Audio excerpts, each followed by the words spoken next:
Hagerty is the world's largest provider of specialty insurance for enthusiast vehicles and supports keeping car culture alive through youth programs, the Historic Vehicle Association, the RPM Foundation, and more.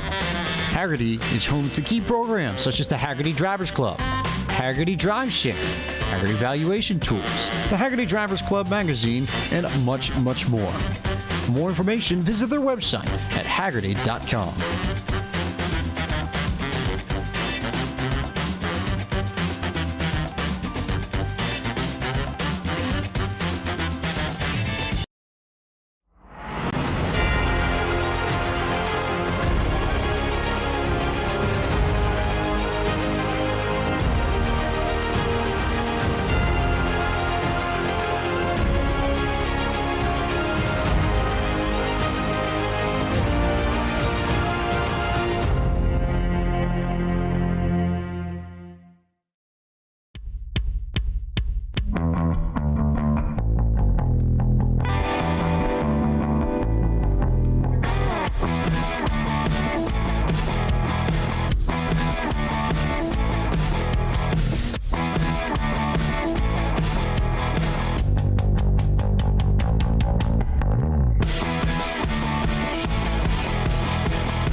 While Rubel was the only driver in the club class to manage to stand on both podiums, Rafael Amorim was able to lock down wins in the pro class.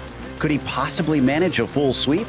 We'll find out soon as we get ready to watch Event 6 of the 2022 Zone Group Championship, presented by Hagerty Motorsports. Hi, I'm Joe Peak, and with me in the booth tonight is DJ Clark and Michael Johnson. Cameron Aubernon is on social media along with Ryan Bauer producing, who is using cameras provided by Dougie Beard. As always, the PCA Sim Racing series is brought to you by Hagerty. Since 1984, Hagerty has been the worldwide leader in collector car insurance. Everything they do is geared towards enabling and enhancing the experience of automotive enthusiasts and making sure that the vehicles we all love and the lifestyles that revolve around them don't just survive, but thrive well into the future. Hagerty, let's drive together. And though we've been here already once this week, in case you didn't tune in on Wednesday, let's head to our track guide presented by GSRC to take a closer look at VIR.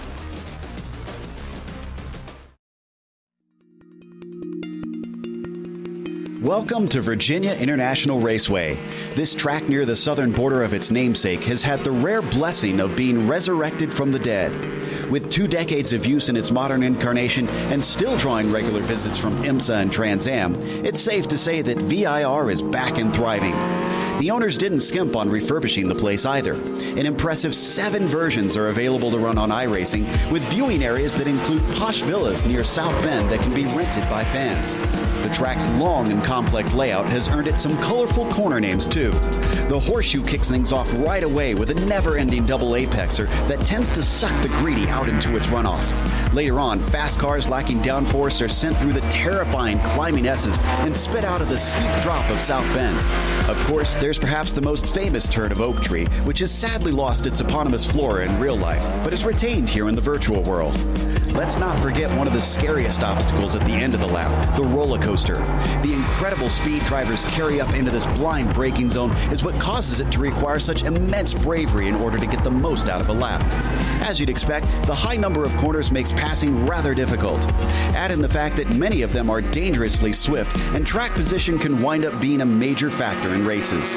With the picturesque backdrop of the Appalachians around them, fans are not left wanting when they come to watch drivers face off at this historic track. It's no wonder the circuit has found success in its second chance at life.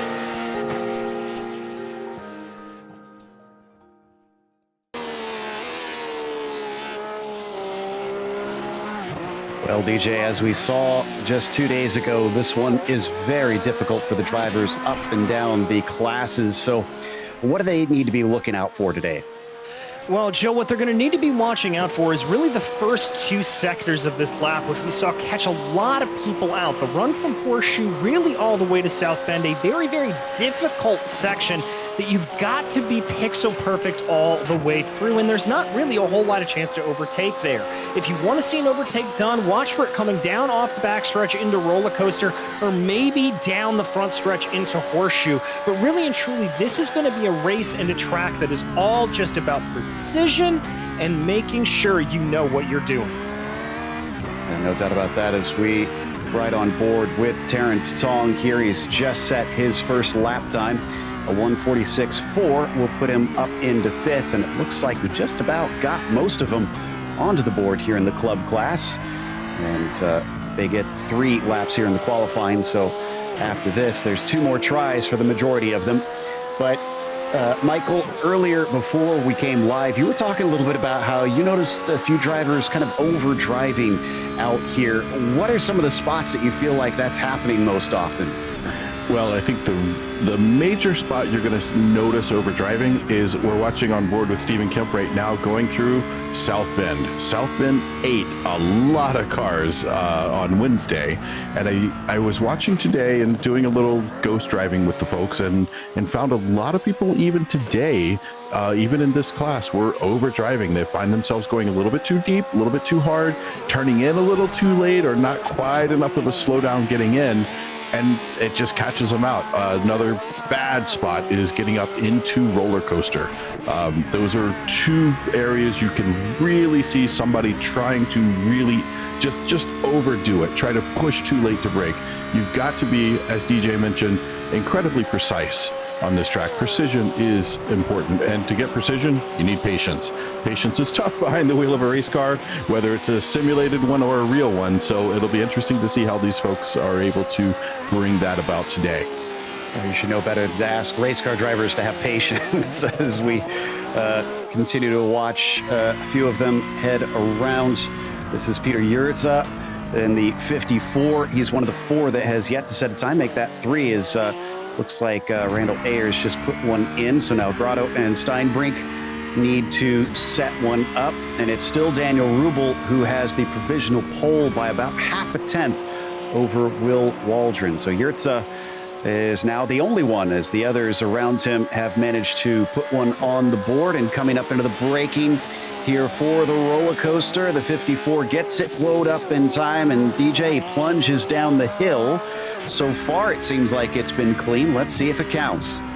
Well, he's just got to get through Hogpen here. Nice and easy. Good exit there. Able to carry a lot of speed through those final corners. Peter's going to be hoping to be able to get here on to the board. It's a long run down to the start-finish line. Is he going to be able to do it? Yes, he is. But it's going to be the slowest time set thus far.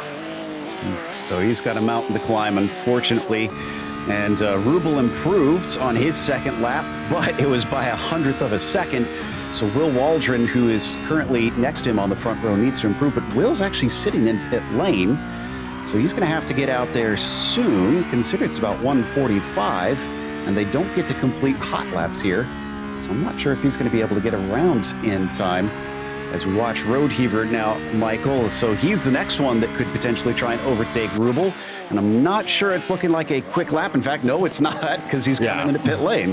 Yeah, he's pulled off of that one. He was having a decent lap, and then as he came out of, I think it was Oak Tree, trying to go up the hill, just got a little wiggly, lost some time there. And it looks like Stephen Kemp has overtaken his time now. So still very, very close. It's only about 0.069 off of Kemp's time. But Kemp was very close to catching Waldron, even a little bit closer than Road Heaver, obviously. But looks like I think Waldron is going to hold on to that spot just with the time we have left.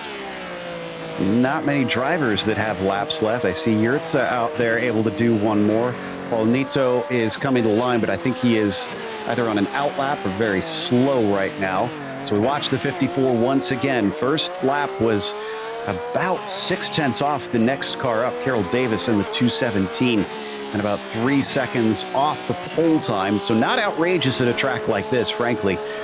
3 seconds is honestly pretty decent, especially at this level for these guys, but it looks like it should be an improvement, and it is. A 48-1 on the final lap for the 54 gets them up into 20th, so at least one position up and more respectably close to the rest of the field. And who have we jumped over to here coming into Oak Tree? As this is Terrence Tong, it looks like, who is on a cool-down lap. Do we have any others out here, DJ? I'm trying to see if we do, and I don't think so. No, it looks like it's a clear track, Joe, so everybody done with their qualifying runs. Which gives us an opportunity to mention, we want to remind you that PCA Sim Racing's social media offers up in-race reports, breaking news, and announcements through Facebook, Twitter, Instagram, and YouTube. To subscribe, key in the platform name and add /PCA Sim Racing. Definitely tune into those. Lots of content coming your way through those, especially when we're live, such as now. And should be a fun one to watch here because we got about 30 seconds left. So let's head through that starting grid. Daniel Rubel, who will start from the pole position, as I mentioned, was on both of the podiums the last two races here for the club class. Will Waldron will start in second, followed by Stephen Kemp in P3. Jared Roadheaver, only good enough for fourth in the end. Gary Rice will start from P5 and Michael Patterson on the outside of that row. Daniel Florian starts from seventh position. After that, you've got Kevin Douglas in P8, Logan Grotto in ninth, and Terrence Tong in 10th. In 11th, it's going to be Keith Morgan, followed by Donald Binkley with Randall Ayers and Brett Holmes behind them.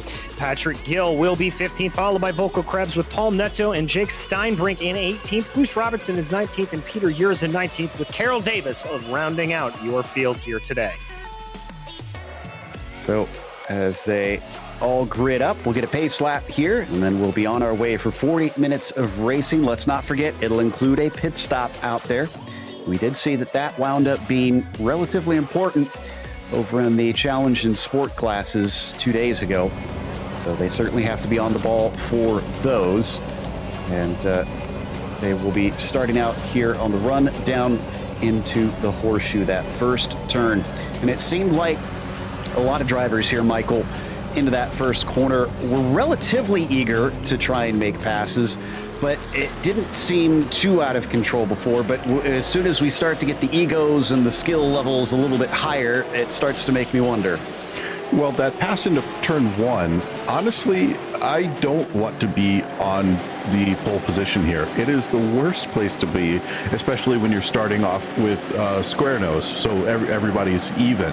If you've got an offset, it's fine, but man, when you come into turn one, unless you've got a good, solid one-car lead on the inside, that outside can really come around you. And I believe we saw that our third-place finisher in the second race yesterday went from, I think it was 6th or 7th, all the way up to 3rd, and stuck at 3rd the whole time.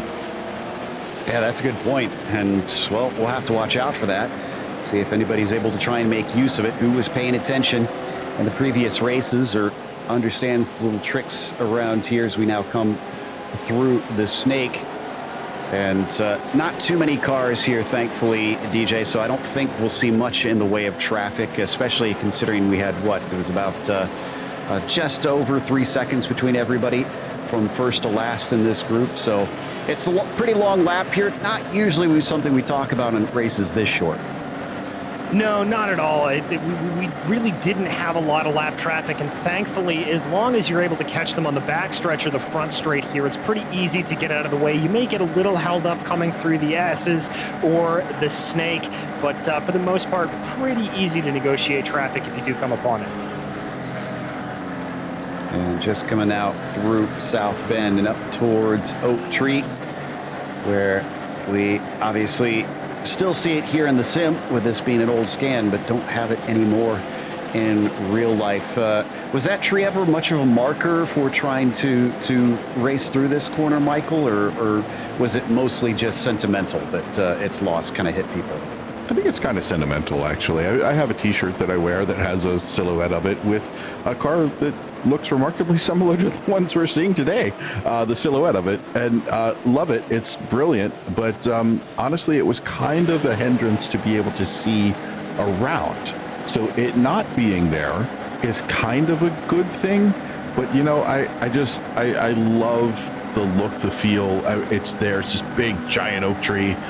So driving it into Sim, I get to relive when the oak tree was there. And it really kind of warms the heart. Yeah, it certainly gives the track character. And so if there's one thing that race fans often bemoan today is whether or not newer tracks have any character to them. So something that was certainly a loss here. We leave the characters behind the wheel. This is true too. And there's plenty of those out there, especially here in iRacing. As we check with one of our onboards today, Terrence Tong starting from 10th position, but it's going to be Rubel and Waldron on the front row, and they have to wait for the green from iRacing. Barney up on the flag stand will have to give them the signal before they can go. They cannot take off whenever they please here in this series. The pace car is in. So now Rubel, who does have a little bit of stagger, now he gets the green flag. Oh, and it's a bad start for Waldron. He's already getting swamped. Kemp around the one side, and it looks like Roadheaver around the other side as they go 3 wide for second place, coming up into the horseshoe, and they're going to come together. Both of them off big time, and Roadheaver all the way out in the tires. Same thing with Waldron. 2 of our cars in the top 4 immediately taken out, DJ.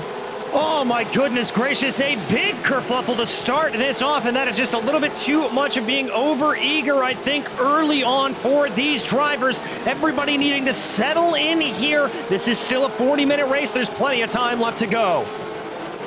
Wow. Well, they come through the snake, and Rubel's taking advantage of this because he's now up to 9/10 of a second over Stephen Kemp.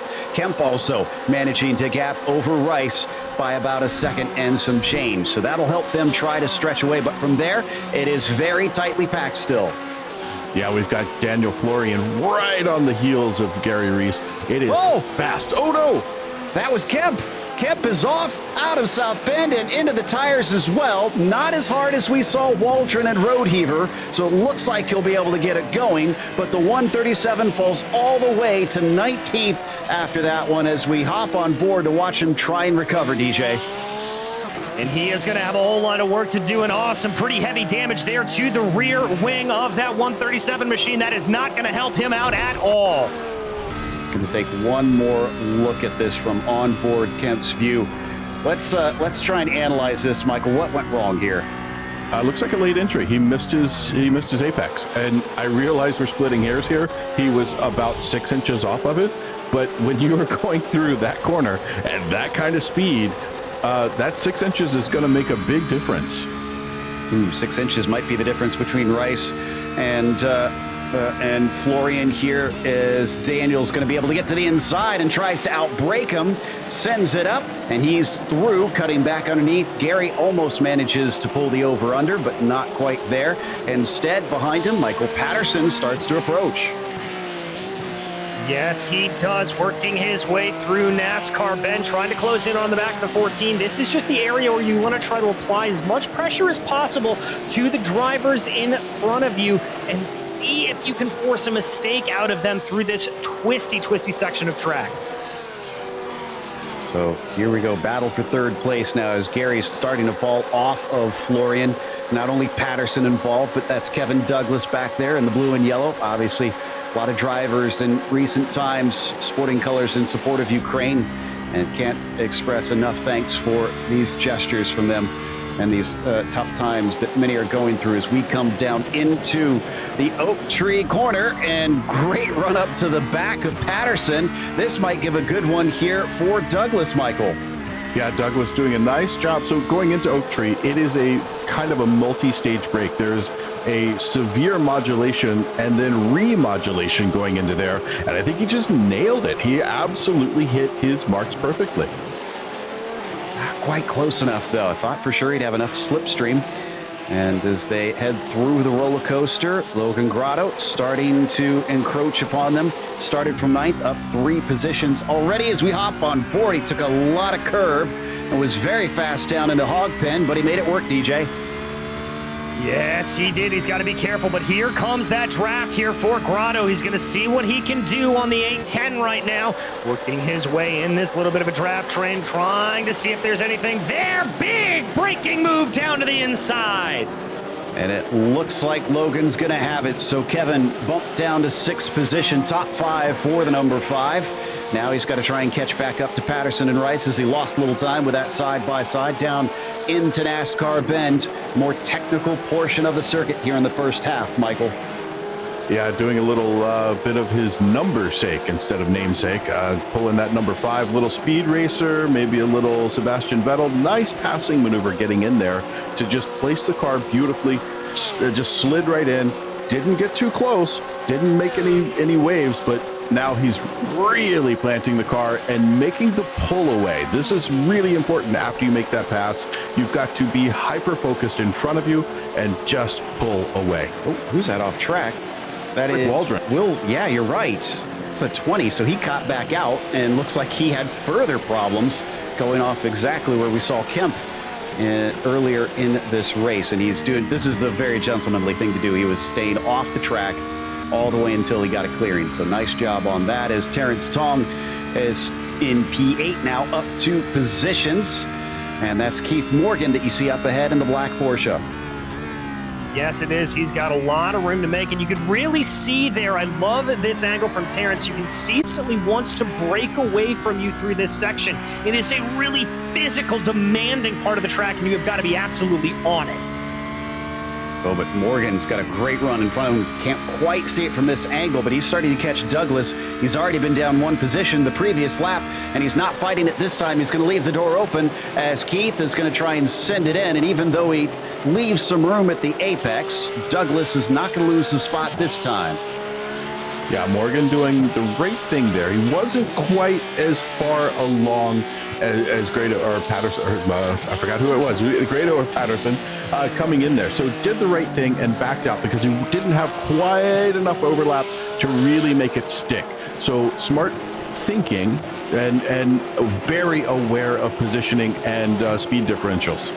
I think it was Grado that made the move last time as we now watch with Patterson in front of him. That is Gary Rice as they come out of the S's and into, whoa, way off course. My goodness.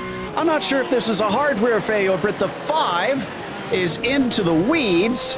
He almost cut the course. In fact, he might still get a penalty here as he tries to come back just around Oak Tree. And he's finally going to be able to get back on. What in the world happened here, DJ? I'm not entirely sure. I think you may have hit the nail on the head, Joe. It just looked like a hardware failure as that car completely lost touch with reality. Oh, wheel in the grass, it almost looked like. That just straight lined him. And thankfully, there is all that runoff out there because he didn't hit anything, but certainly went for quite a ride and lost a lot of places out of that. So he is much farther down than he was before. And there you see him with that scary escape off into the grass. He's down in 12th position, is already having to play defense as he was on the defense from Jake Steinbrink behind him. In fact, has kind of stacked him up here, Michael. Here's Patrick Gill, who's trying to now attack the 46. Yeah, and this is a good spot to start putting on a little bit of pressure. I'm not going to make the pass here into one. That's way too far back. But when you're just closing up by 1/10 or 2/10 every lap, then you have a good opportunity to kind of get in their head. And as I've always said, it's a mental game when you're on the racetrack. So we'll see how this one turns out. I think within a couple of laps, he's going to be right up there on his tail, and it should get interesting. Absolutely. And we hop back a little farther back to Robinson. This is in the midst of a big train. Honestly, goes all the way up to just about Logan Corrado in the number 5. And now that he's gotten back, it's got Steinbrink, Gill, Nato, Robinson, and Davis all tucked into there. Coming into the climbing S's now.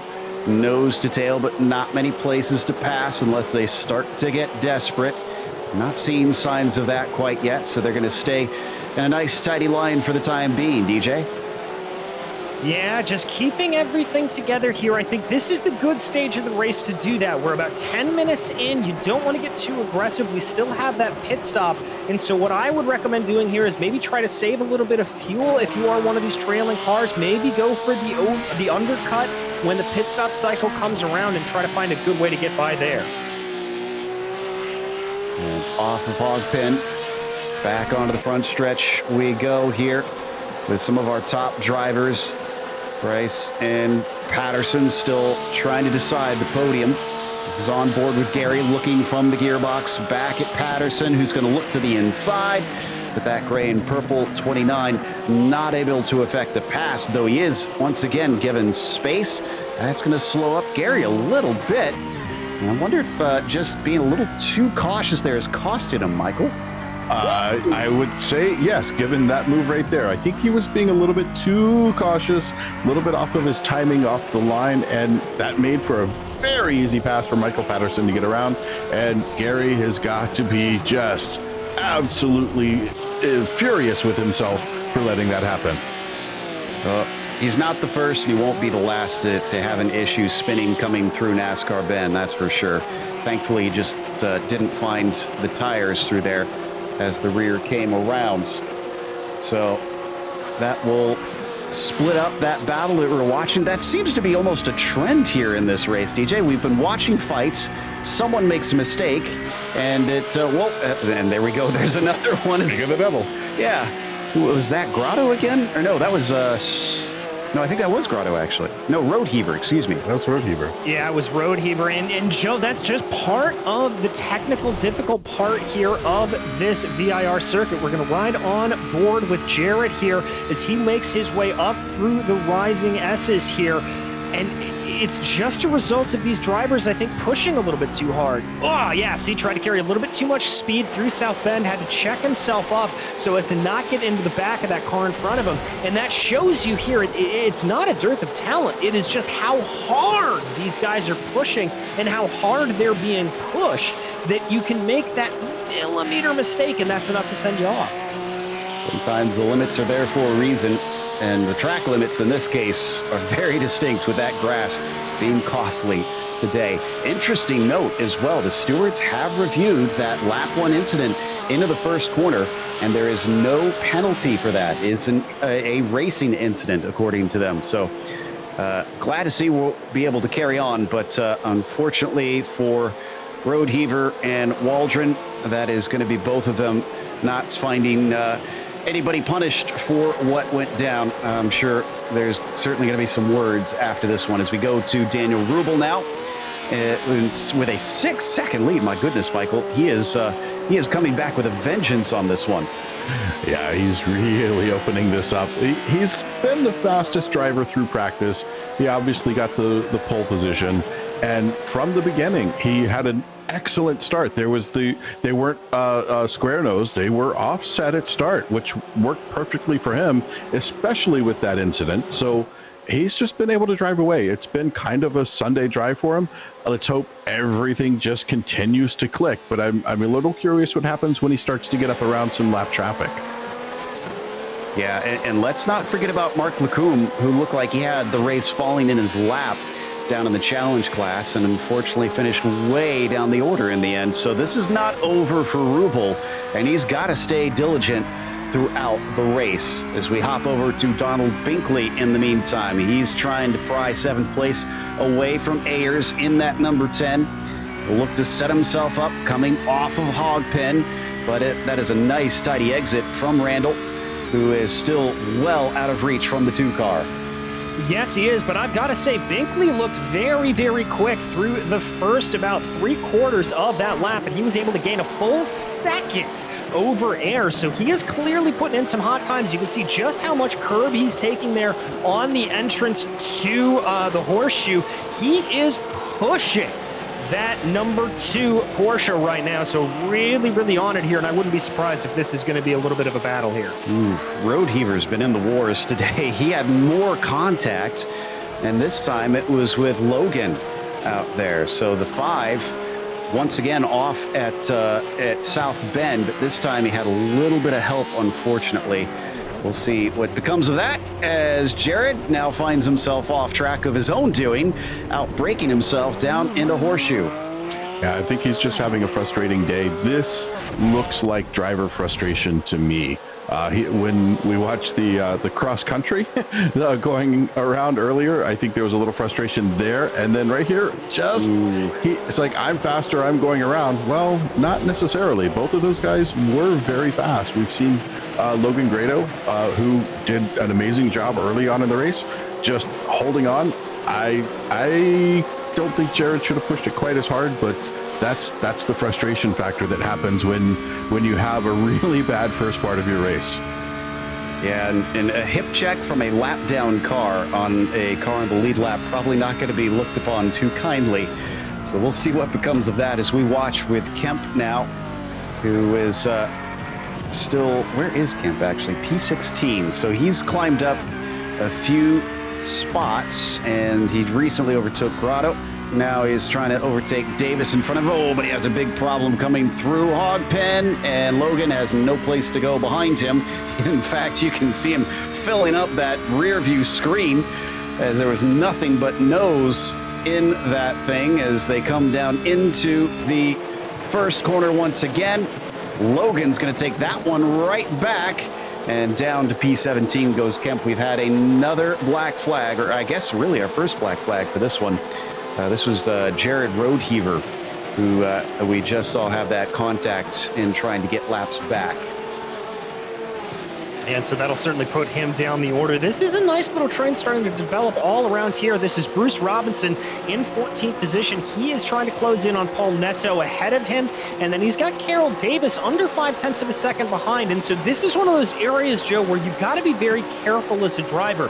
You want to be aggressive. You want to push. You want to try to go a little bit and force that driver ahead of you into a mistake. But you can't go too hard into that because you've got a driver all over your rear wing. With a little bit of a peak as well. Davis just kind of showing his nose coming down to the first apex of Oak Tree and off onto the back stretch. Paul in the 16 looking like he is pulling away much better. So not sure we'll be able to see any overtakes, although it does look like the slipstream is drawing them back in somewhat. I don't think it's long enough, and indeed as they hit the brakes, no pass amongst these three now. Yeah, even with that 4 mile per hour difference once they got to the top of the hill into the braking zone, it's just not enough. There's the way you come off Oak Tree really defines how well you do when you come up to roller coaster. And you don't have to be as fast if you get a brilliant launch coming out of that slow corner. And granted, they don't have a lot of options for their setup. Actually, I think they have none. So it all comes down to driver skill and how much tire spin they're getting, how much wheel spin going into the corner. A little bit of a defense, too much of a defense, as that was Paul Nato going off, and the 16 falls all the way down to P18 from that one. That was a bunch of positions lost. But as we cross the 23-minute mark of tonight's race, it's time to bring you the Hagerty Motorsports race break. Since 1984, Hagerty has been the worldwide leader in collector car insurance. Everything they do is geared towards enabling and enhancing the experience of automotive enthusiasts and making sure that the vehicles we all love and the lifestyles that revolve around them don't just survive, but thrive well into the future. Hagerty, let's drive together. Up at the top, we've been talking about it earlier, Daniel Rubel is well ahead. However, he has not extended that gap. It's still at roughly 6 seconds. Not sure if he's just pacing himself or what, but we'll get an idea later on. All he has to do is just hold on to this from here. Daniel Florian started this race in 7th today. Multiple incidents with top drivers have gifted him this 2nd place, but he's certainly been running well and is currently not under threat directly, but has to keep this up because it's only about 1.2 seconds back to Michael Patterson, who sits in P3. Michael is another one that has gained quite a bit, up from 6th to 3rd, sits on a handy podium at the moment, but we'll see what he can do from here if any charging drivers with those mistakes tries to come back and attack. It's Kevin Douglas in the 810, sporting those Ukrainian colors there in his Porsche, and he is up from the 8th position as well into the top 5. that P4 pretty safe, as he's not nearly as close as the others around him. Then you've got Keith Morgan in that 5th place in the 700. Even more spots up, 7 position gain here for the number 700. Morgan was in a couple fights earlier, but other drivers continuing to just find little errors, allowing him to breathe a little easier. You've got Terrence Tong in the 6th position, one of our onboards, as we watch him up 4 spots from where he began today's race and needs to make up about 2.5 seconds to reach Keith. Then in 7th place, Randall Ayers, who is up from 13th in that number 10, but he is a full 4.5 seconds off. That's the biggest gap we've got in those top 7, DJ. Closing in closely behind Randall Ayers, though, is Donald Binkley in the number 2 machine out of zone 3, doing a good job to keep up that pressure. He's up 4 on the day. Behind him, it is Volker Krebs in that fan favorite Hairbo machine. He is up 7 on the day in the 53, so a good run for him, but he's leading a little bit of a train with Brett Holmes in 10th place. Directly behind him, we ride on board with Las Vegas region driver right now. But Holmes has got to watch in his rearview mirror because he has the 11th place Jake Steinbrink for company as well. Car number 46 doing a good job. This little 3-car train, a very interesting part out on the track. About 3 seconds behind Jake's is Patrick Gill in the 111 machine, the Central Wisconsin region driver, piloting his car around. He's up 3 positions on the day. Bruce Robinson is behind him in 13th and the 386, trying to hold on to the 6 positions he's gained, but he's got to be careful because Logan Grotto in the 14 is directly behind him, and the car number 5 is putting a lot of pressure to him. So in the 15th position, looks like we have Paul Nito.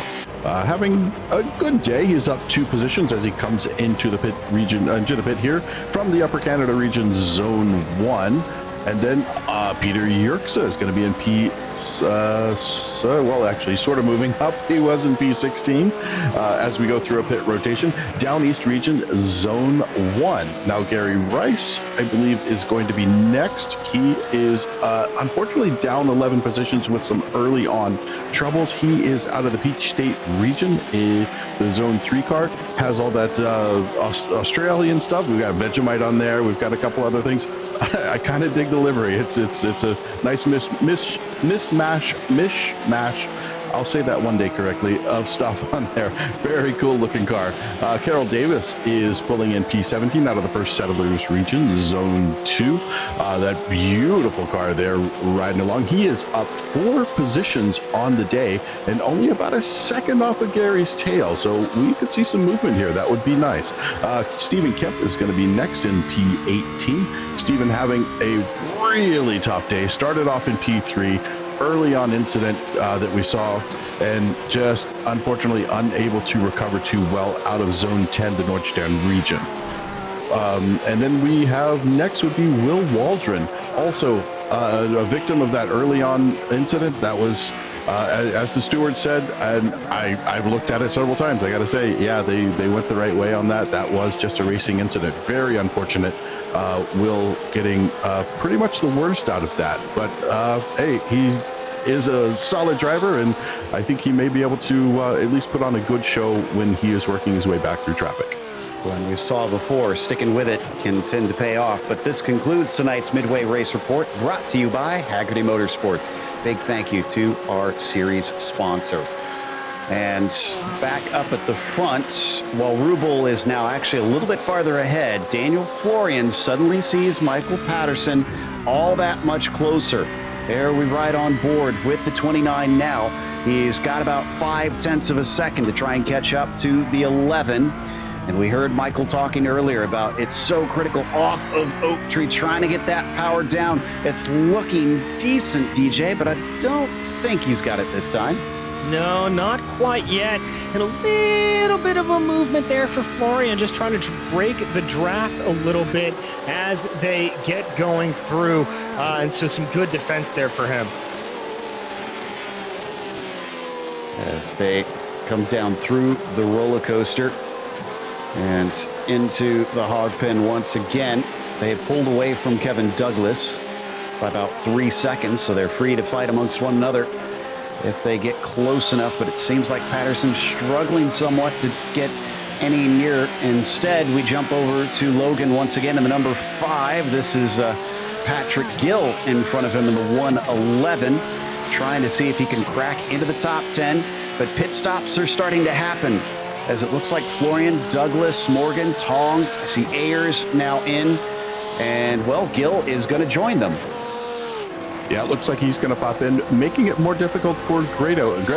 So Logan had a really nice closing up as they went through the hog pen and was probably going to make this pass going down into turn 1 anyway, but he doesn't get a draft going down the straightaway, and that draft can be a couple of tenths.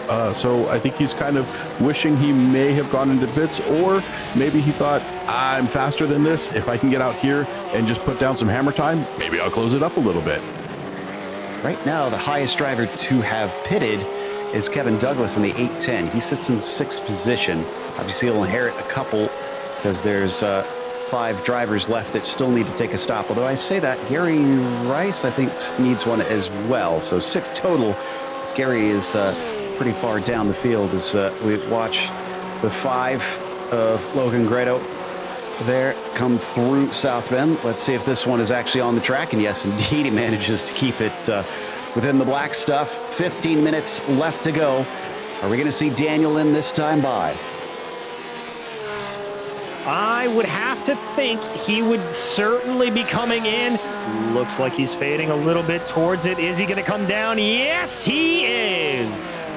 Okay, so is this going to kick off others following suit? Yes. Patterson is in. Krebs is going to be up next. Expecting Rubel to have an easy time getting back in and out in the lead, granted, as there haven't been any signs of him having a poor entry. He's actually hit his stall, and that looks clean as well. There's Krebs currently holding 3rd, and yes, he's going to pit in. So this must be the end of the pit window for most of the drivers. There goes Logan in the 5. And Robinson as well. Rubel's back out. No problems on his pit stop. A little slow at 14.8, but he can afford that. Patterson also returning. And Logan is going to get overtaken as Kevin Douglas, Michael, looks like he is the one who will inherit 3rd. Yeah, looks like Kevin's going to be able to move up in there. Interesting from Rubel, though, with that longer stop. I'm wondering if he started out with a little bit less fuel. Take a few fewer gallons at the start and then have just the ability to use a little bit less fuel from lap to lap, as we watch in front of Brett Holmes, who was that spinning. I couldn't tell who that was. That was Logan again. And it looks like there was a problem with Donald Binkley as well. Oh yeah, they had contact there. Into the first corner. Let's take a look at the replay here. This is poor Logan coming out of pit lane, and I think Donald is already at speed. You're going to see him approach from behind. Yep, here he is. Maybe not expecting where he was planning on putting the car. Oh, he was looking for the inside, and it closed up at the last moment. That may have been a little bit of defense in there from the car against the car behind. I'm not sure. I'd have to see that again, maybe from a higher angle to watch all 3 of them. But I kind of feel like he was making a bit of a defense on that car behind him and just underestimated what was going to happen with Logan. And I see from that view, it looked to me almost like Donald Binkley just straight up outbraked himself and didn't anticipate. Well, that can happen too, yes. Yeah. But we just heard the stewards are looking at it, so race control is going to take a glance and see what they think of it as we watch from Brett Holmes on Volker Krebs. But the Haribo machine is going to retain 9th for the time being. Down the hill they plunge with little more than 12 minutes left to go here in this race. And with all the pit stops done, you've got to make those passes on the track.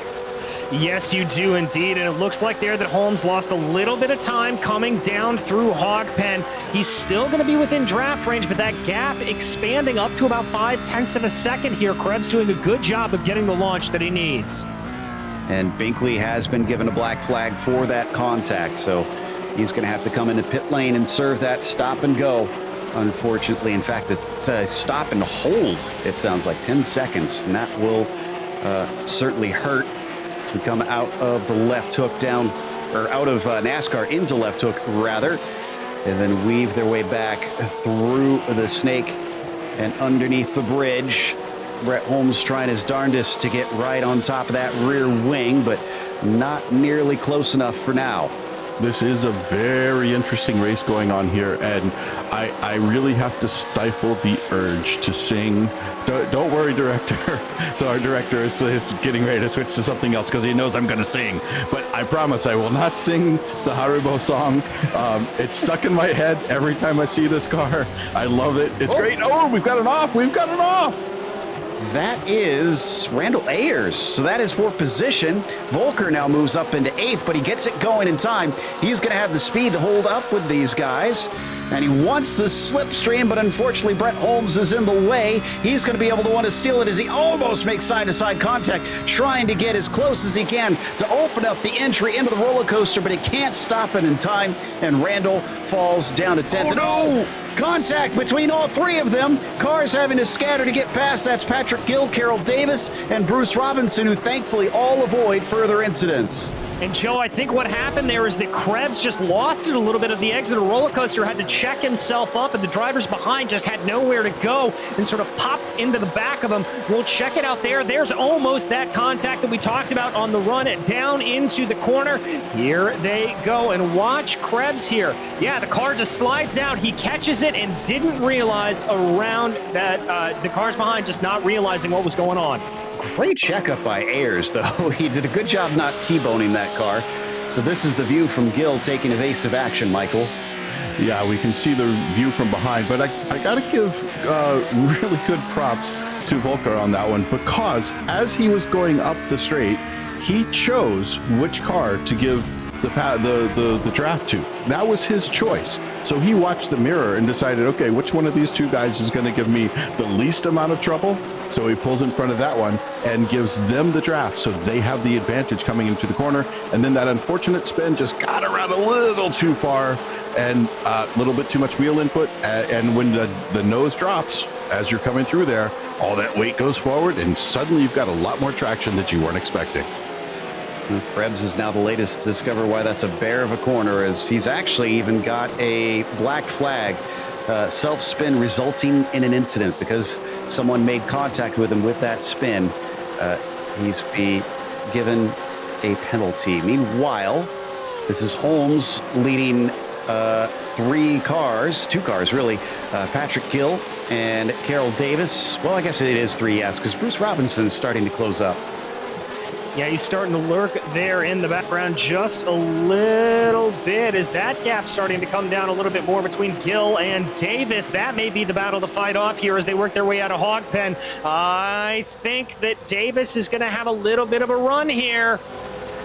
I think he's definitely got a run, but the question is he going to attack? Is he going to try and take the outside? Because that's what it looks like right now.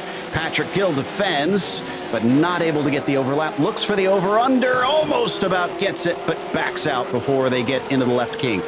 Really nice defensive movement from Gill. So first being a little bit off that line, going into the braking zone, and then maintaining just enough, making that car really, really wide. Man, he's put the pressure on now. So Gill's got to race in his mirrors while he tries to catch up to Brett Holmes in these last 8 minutes of the race. Track is going to start going uphill now, up and over the crest as it weaves back and forth through the climbing S's. Holmes keeping himself at arm's length from the 111 machine. And coming into the Oak Tree corner. Yeah, it doesn't seem to me like Davis is able to close back in enough this time, but this is where he wants to get that launch, trying to get the throttle down, kicking up a little bit of dust as we ride on board with the 06. Didn't hurt him, and this train of 4 now starts to hit top end as they approach the end of the straight. Yeah, Holmes. Sorry. So I was going to say, Holmes came off that corner like an absolute champ. Really put the power down just perfectly and was able to open up the gap by just about a tenth, which is really tough to do when you have someone in your draft.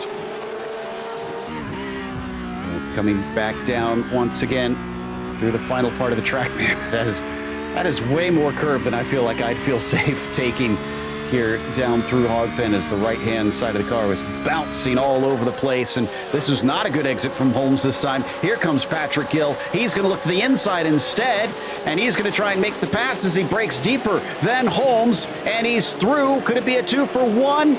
It looks like Carroll Davis going to be able to take advantage, Michael, and he now gets 9th place as well. That was a nice twofer, but well done as far as being passed. It's good to be able to pass, but it's also better, I guess, to be able to be passed and have the awareness of what's going on. So as we watch here from P9, Carroll Davis coming up into this, he sees that we've got an overlap situation, just sneaks the car in there enough where the spotter is going to say, you've got a second car underneath you. Now it's time to fight back. So we'll see how Brett Holmes is able to do from here. I see Volker Krebs in pit lane, but I think the 53 maybe is taking service because it's longer than 10 seconds, so that's going to be an extra penalty added on, unfortunately. Back to Brett Holmes now. 2 positions lost essentially in a single corner, and a little bit of correction coming off of Oak Tree is certainly not going to help his situation, DJ. No, it is not. And look at this big train of cars that is really starting to develop here. Gill, Davis, Holmes, Robinson, Greto, Ayers, and Kemp all running in a line here, working their way along. It's just a matter of if one of them starts to back it up a little bit, has a little bit of a bad run out of a corner, I think you could see a whole bunch of drivers fire off. Yeah, if one thing happens to any of these drivers, there's going to be multiple positions lost, no doubt. Logan Grotto is starting to catch up. They got Randall Ayers back there in the number 10. This time, though, not looking like anybody able to get that launch coming off of the final turn. So we stay single file, plunging down into the horseshoe. And laps are running out, Michael. If they're going to make a pass, they've really got to make it stick quickly. Yeah, this is the time to stop the test and really get into making it work. From the past few laps, we've watched a few attempts of just put the nose out there. Let me try this side. Let me try. And we've got all that. Looks like Brett Holmes has gone off. That is, yes, Brett Holmes has gone off trying to hold on to that position. Yeah, this hasn't really paid off at this stage. So as these drivers now come back up through the climbing S's once again, we see Patrick Gill under threat. Carroll Davis gaining into within 0.4 of a second, and Brett Holmes now is off the course completely after losing 2 spots not long ago. A mistake has suddenly cost him. We come to Logan Grotto in the number 5, who has been having to climb back through the field. Started this race in 9th. He's 2 spots away from getting back to at least where he began, DJ.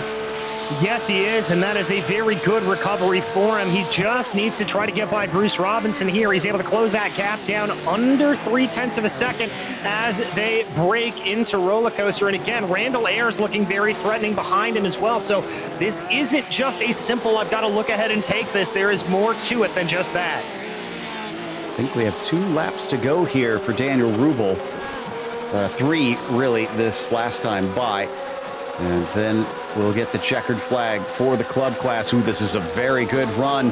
And it looks like Gill is once again having to play defense. Carroll Davis as well, 2 by 2. That's Robinson on the inside. Grado to the outside, but neither of them able to make it stick. Let's watch out for Randall Ayers in that 10. He is getting ever closer. In fact, all 5 of them have now crunched together. Yeah, like I was saying, it's time to stop testing and actually put this into action. And I think that's exactly what we're seeing right now. That attempt back there between Davis and Gill, that was actually trying to make the pass, but also really good defense. Understanding what your opponent is going to do and then making the appropriate defense. Heads up driving from both. Well done. And Patrick Gill here has got his hands full, but he's doing a fantastic job of playing defense up to this point. An 8th place in his hands if he can just keep it together for a little bit longer. In fact, double checking to see, yeah, Rubel now coming to the line, and it's going to be a little close. Really crossing time, watching the clock here. Yes, 2 laps to go here for the number 7. And he just crossed with a couple seconds to spare, so hopefully everybody put enough fuel in.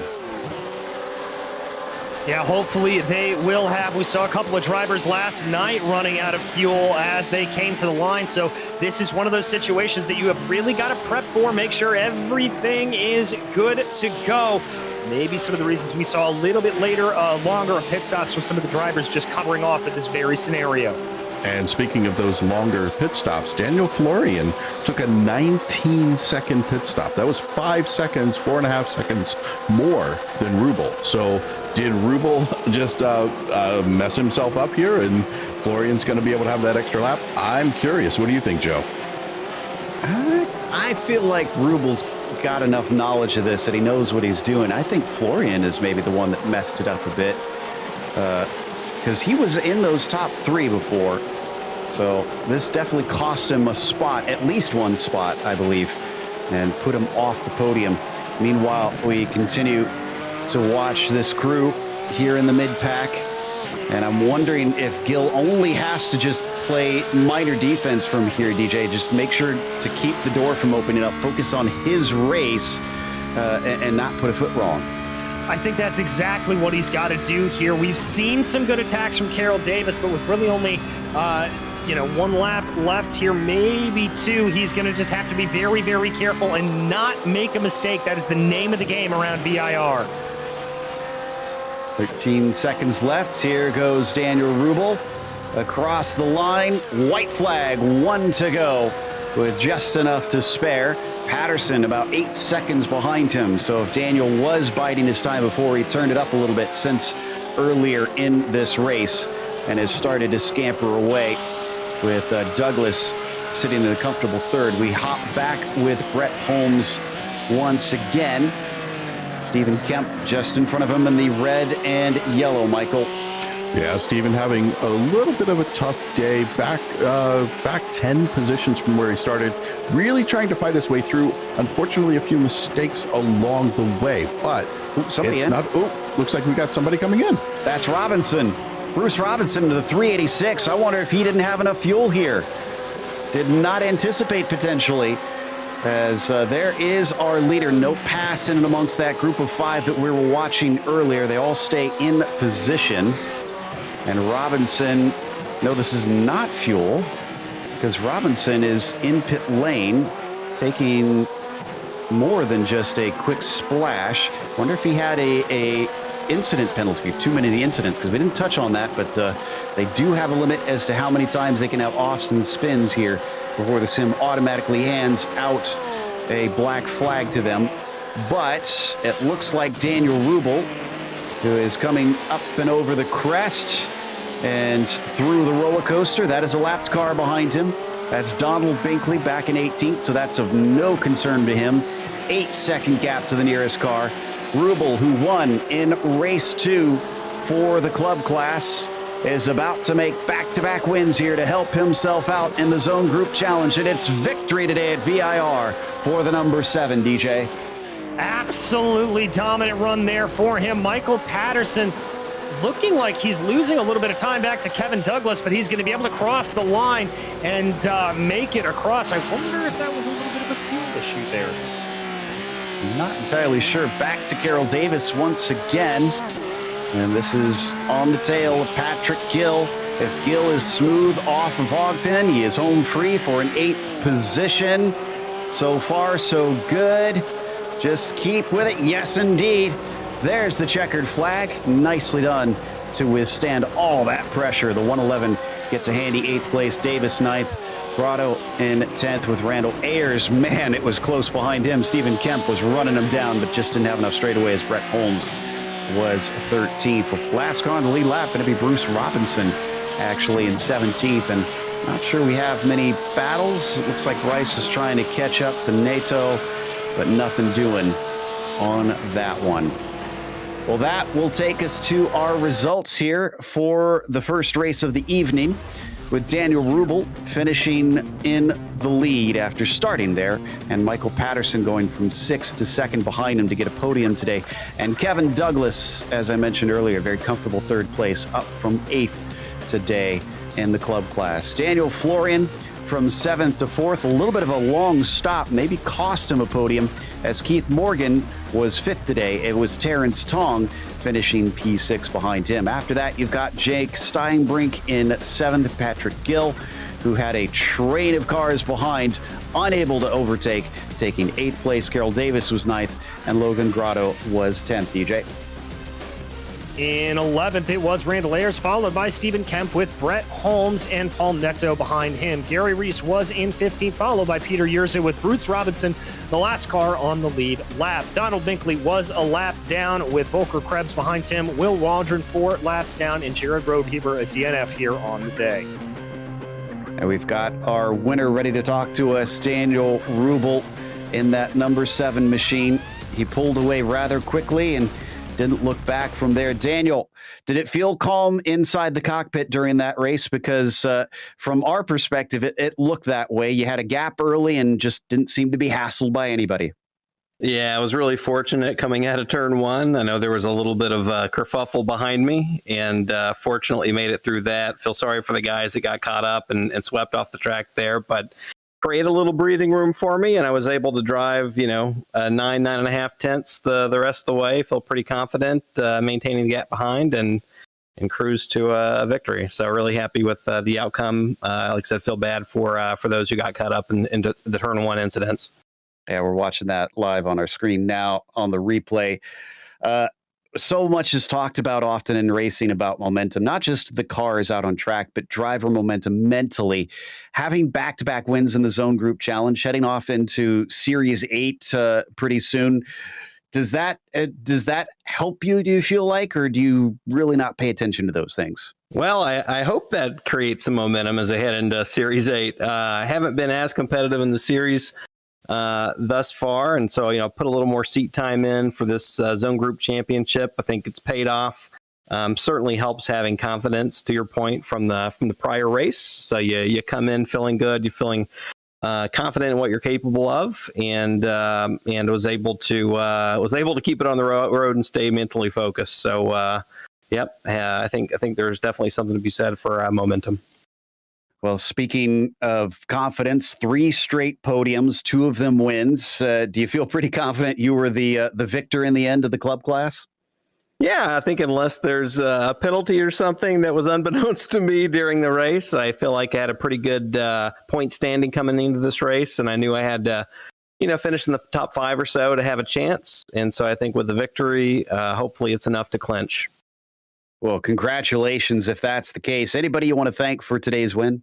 Yeah, I want to thank all the Zone 2 and 4 group drivers, really banded together to help each other get faster.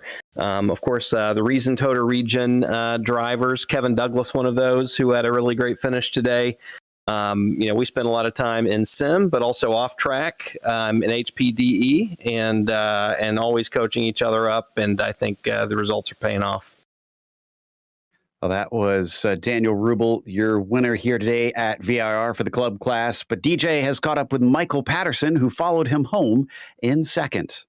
I have indeed, Michael. A good results here, but I've got to ask you, looked a little bit close at the end there. Was anything happening between you and Kevin? No, I was just trying to be a little more conservative. I didn't want to put a wheel off here. Gotcha. Well, I mean, you really and truly ran a pretty consistent race there across the board. Was that really the mentality, or were you trying to maybe push a little bit more earlier in the race and then run conservative at the end?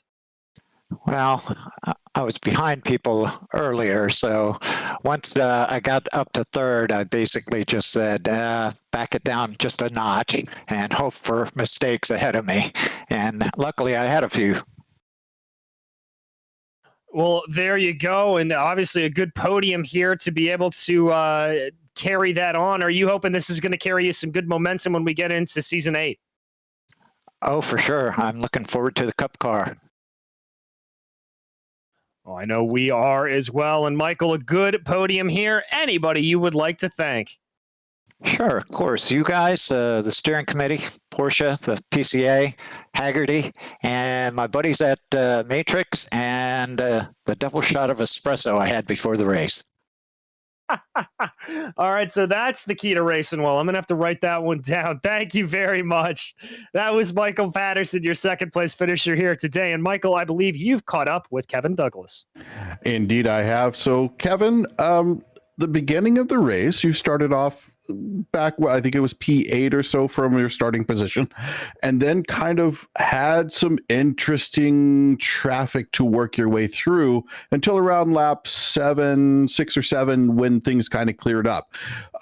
How difficult was it to stay clean and work your way through that traffic? It was a little rough at the beginning, just trying to stay calm and figure out where everyone was going to settle in and what everyone's pace, where they were going to run and stuff. I think there are a few cars that I thought that they would maybe make passes, but they didn't. And, they were kind of, faking me out a bit in the beginning. But everybody kind of settled in, and then, it was just kind of driving my pace from there. Yeah, you did have Keith Morgan really breathing down your neck for a while there, even taking a look at turn 1 a couple of times. So towards the end of the race, kind of got a little lonely, not a lot of stuff going on. So end of the race, kind of comfortable. Were you able to back off a little bit, or did you still really need to keep the hammer down? I was being a little bit conservative since I forgot to start up crew chief, and I was kind of doing a little fuel calculation. Got some help from Tamer, one of the guys in our region, helping me out. But I thought I maybe underfueled, so I ended up finishing with 0.2 left.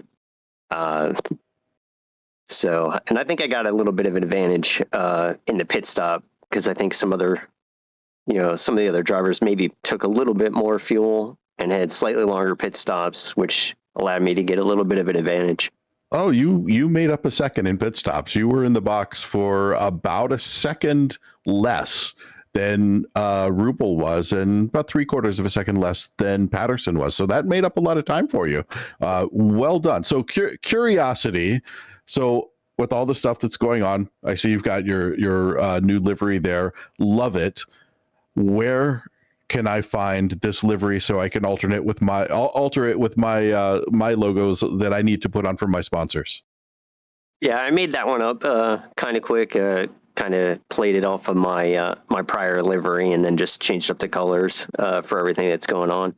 But I could certainly send it to you. I would love to have it. I got a race coming up on Monday that I think it would be perfect for, as long as I can get my sponsor logos on there. I'd love to put it out there. So who do you have to thank for today's P3? Big shout out to everybody in the Zone 2-4 group, especially the guys in the Reason Total region, like Jared and Dan and Tamer, guys helping me out. Just trying to make sure I was kind of good enough pace to be able to get in the podium here today. And a job well done it was. That was Kevin Douglas from the Reason Total region, coming in P3. Joe? Which is going to bring us to a brief break here. We have more racing to come with the Pro Class here in the Zone Group Challenge. Don't go away. There is more racing here in a moment on Podium Esports.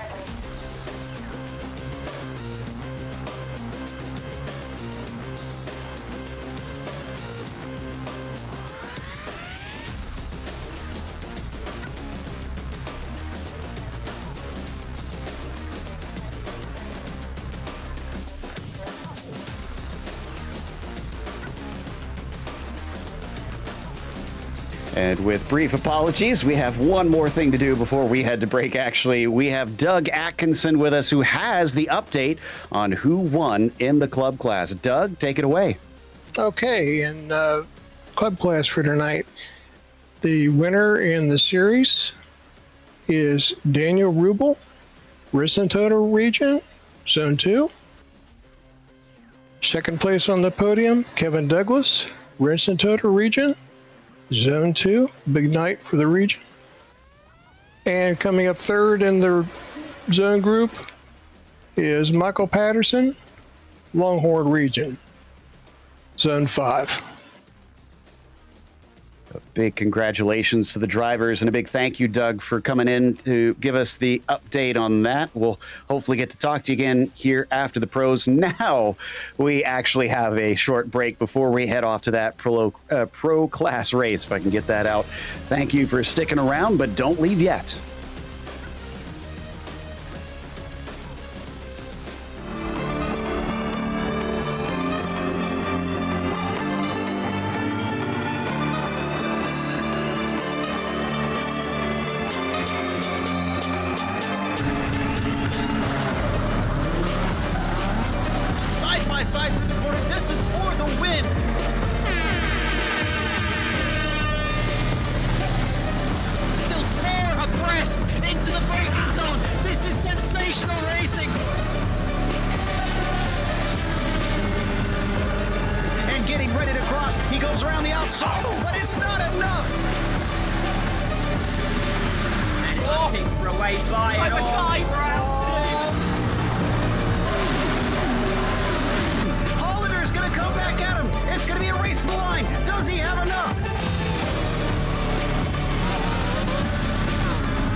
Hagerty is the world's largest provider of specialty insurance for enthusiast vehicles and supports keeping car culture alive through youth programs, the Historic Vehicle Association, the RPM Foundation, and more. Hagerty is home to key programs such as the Hagerty Drivers Club, Hagerty Drive Share, Hagerty Valuation Tools, the Hagerty Drivers Club magazine, and much, much more. For more information, visit their website at hagerty.com.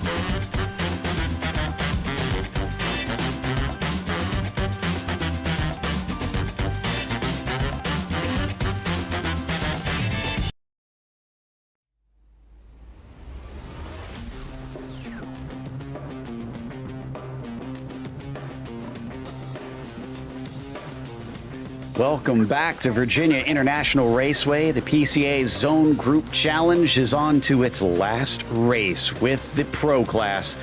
And this one should be interesting to watch. It looks like Amarim has managed to get himself the pole, and that sets himself up well as we go through the starting order. And it is Rafael Amarim who is on the pole today, as James Huth will be starting next to him. You've got Leif Peterson in the third position, as Chris Braun will be starting from fourth. After that, it is Travis Brody who starts in fifth. Then Nikki Chan in the sixth position, and Justin Sang starting P7. Rodney Campbell will start from eighth, as Rick Reinsberg will be on the inside of the next row, and John Martin, DJ, will round out your top 10. In 11th, it's going to be Mario Gonzalez, followed by Robert LaCroix, with Lyle Eddy and Dave Craig behind them. Gabriel Albano will be 15th, followed by Jacob Schum, with Joe Steifel in 17th and Organ Gerlop in 18th. Robert Rose is 19th, followed by Julian Velez. And in 21st place, we have Jeremy Mazzariello, followed by Robert Cottle, Christian Rava in 23rd, and Klaus Nielsen takes 24th. Before we get to racing, another reminder that PCA Sim Racing social media offers up in-race reports, breaking news, and announcements through Facebook, Twitter, Instagram, and YouTube. To subscribe, key in the platform name and add /PCA Sim Racing. Definitely don't want to miss all the updates there, as they'll give you all kinds of cool angles and views of some of the action out here on track, which looks like it's going to be starting under a bit of a darker sky here, TJ, as suddenly things have gotten a little bit dark. Well, they've gotten a little bit darker and they've gotten a little bit cooler. It's only 69 degrees out on track temperature right now, which means these first couple of corners could be a little bit sketchy. Want to make sure those tires are nice and warm before you really start to be aggressive. I think drivers are going to have to be very, very careful going down into the horseshoe for the first time. Yep, there we see Travis Brody in the number 20, going to be starting from the fifth position here today. Yeah, no rain or hints of rain that we've heard from iRacing that we'll see in this next build coming up in less than a week's time. Here's Justin Sang starting from 7th, but they have announced officially that they've got a new dirt track coming. I'm curious when we're going to get like a rally, like a vintage rally dirt Porsche here, Michael. That's what I'd love to see. I really want to be in like an old 911, one of the ones that's kind of jacked up with the multiple lights across the front. That's just, those cars make me giggle because it's a 911, but it's on the dirt. It's just so much fun. They look really cool. Yeah, I love those old 70s Porsches that ran in rally. But coming up through the climbing S's, hopefully we won't get any rallycross here today. We already saw enough of it there in the club class, even on lap 1 with drivers veering off into the grass here and taking quite a ride along Virginia International Raceway. Jake Schum, another one, giving us a perspective here from 16th at the start today. And we come around Oak Tree once again on to the back stretch. We saw this both on Wednesday as well as here with the club class, DJ. It seems like passing is still pretty difficult at this track. Yeah, it really is, Joe. The best way to get by is trying to force your rival off into a mistake, whether that's through some of the traditional areas like the Snake or the Rising S's, or even just trying to see if you can get them to bobble a little bit coming out of Oak Tree and set up for a good pass down the backstretch. But passing at an absolute premium around here. Another interesting one that's been teased, it hasn't been confirmed by iRacing, is there was a shot from Magny Corps' official website saying that they were coming to iRacing soon. Have you ever, and they actually had a Porsche RSR on the thumbnail for that. Have you ever raced there, Michael? Magny Corps is one of the few courses it seems I have not raced at. It's one I want to, or wanted to. But it's one of those courses with so much history, and it's so challenging. It would be fantastic to have it on the service. Yeah, I'm crossing my fingers that is just an accidental early announcement that we could get another cool road track there here on the sim. But for now, one of the oldest tracks on the sim, VIR, at least oldest to have been added to the simulation, I should clarify, is getting ready to have the green flag. And Rafael Amorim is trying to make a clean sweep of the Zone Group Challenge in his number 13. The green flag is out, and it's a pretty decent start for him. Up on the outside, Huth is a little bit better than what we saw for second place there in the club class. Peterson going to try and stick his nose down into the first corner. The horseshoe offering him the apex. Is he going to be able to complete it is the question, as we get nose-to-tail contact from many cars behind him. Hopefully not too bad a damage in and amongst them, but it looks like Peterson cannot make the pass, DJ, as Huth is into second. Huth able to hold on to that second place position as they work their way around. Not a lot of big offs there that we see. So everybody being nice and cautious here, keeping that low track temperature in mind. But a lot of drivers making contact. Unfortunately, got a little too slow for some in there. So we'll try and check in to see if anybody has some splitter or diffuser damage later on in this race. Brody right now in the 20, giving chase on Braun, but he's also got two drivers breathing down his neck. It's Sang and Chan, Michael. Yeah, Sang is trying to close this up and doing a really nice job under braking as we come into the Oak Tree. And looks like Brody's going to get a little bit held up by Brown in front of him, which allows Sang to get even closer as they come up the hill. Oof, we had two offs once again in South Bend. Lacroix and Cottle both off at opposite sides of the track. We'll go back to that in a bit, maybe, as Chan rides up the hill, but he's dropped back from Sang. Not a good exit out of the Oak Tree. And as they come through the roller coaster, nobody able to make an attack throughout the field yet. No, but I think Chang here is, Nicky Chan is going to be a little bit lucky because that's a train forming with Brody and Sang up ahead of him, so he'll be able to close in. Jumping back here to Lyle Eddy, who is trying to work on the back right now of Mario Gonzalez. And unless I'm mistaken, Joe, there's some damage to the rear of that 777. Let's take a look as they break down into the first corner, and this is getting close for second place once again. That is Peterson continuing to hound Huth, and the 12 is able to fend him off once again. But if he's on the rear guard, you can already see the distance that's being put between himself and the leader. Yeah, he's really trying to open things up right now. He wants to to get out in front as much as he can. It's so hard at this track. There are so many places to make a mistake, and if you are even a few millimeters off, as we saw in the previous race, it can just bite you and take you out. Well, and I'm kind of curious, Michael, do you find when you have that car behind, even if you aren't going onto a defensive line, does it slow you up some just being distracted by that car that is so tight on your bumper? I kind of like to take the feeling from that movie in the 70s about the cannonball where he rips the mirror off of the Ferrari, and it doesn't matter, they're behind me now. So yeah, I don't pay much attention now. I wish I could do that. I cannot take my eyes off the F3 and the mirror when that happens as we come up the hill. But no attack, no chance there for Peterson this time as we go a little farther back. And this is, man, a whole train of cars, I think, being led by Campbell. It's got Chan, Martin, Reinsberg, Craig, and Schumann here, DJ. Yeah, this is a big train that is going to start to form, and I'd be a little bit weary here if I was Jacob Schumann in the back of this. If somebody up front loses just a little bit, that could really mess some things up and get somebody offline and create a big kerfluffle. Schumann still chasing down Craig in that 996, but nobody's going to got Brody. I think Sang just got Brody. Oh, you're right. Yeah, Brody's down to 6. So we had a pass that we missed, and that was brilliant stuff. This was around the outside. Let's take a look at the replay. Justin Sang, not taking no for an answer, sets him up perfectly. And Michael, you were talking about this too on Wednesday night. Around the outside is more doable than people think. Oh, you can absolutely make this happen. It is more difficult in the sim, but notice how he's kept it as trim in there as he possibly could. They were mirror to mirror, and you must be that close to make that pass happen.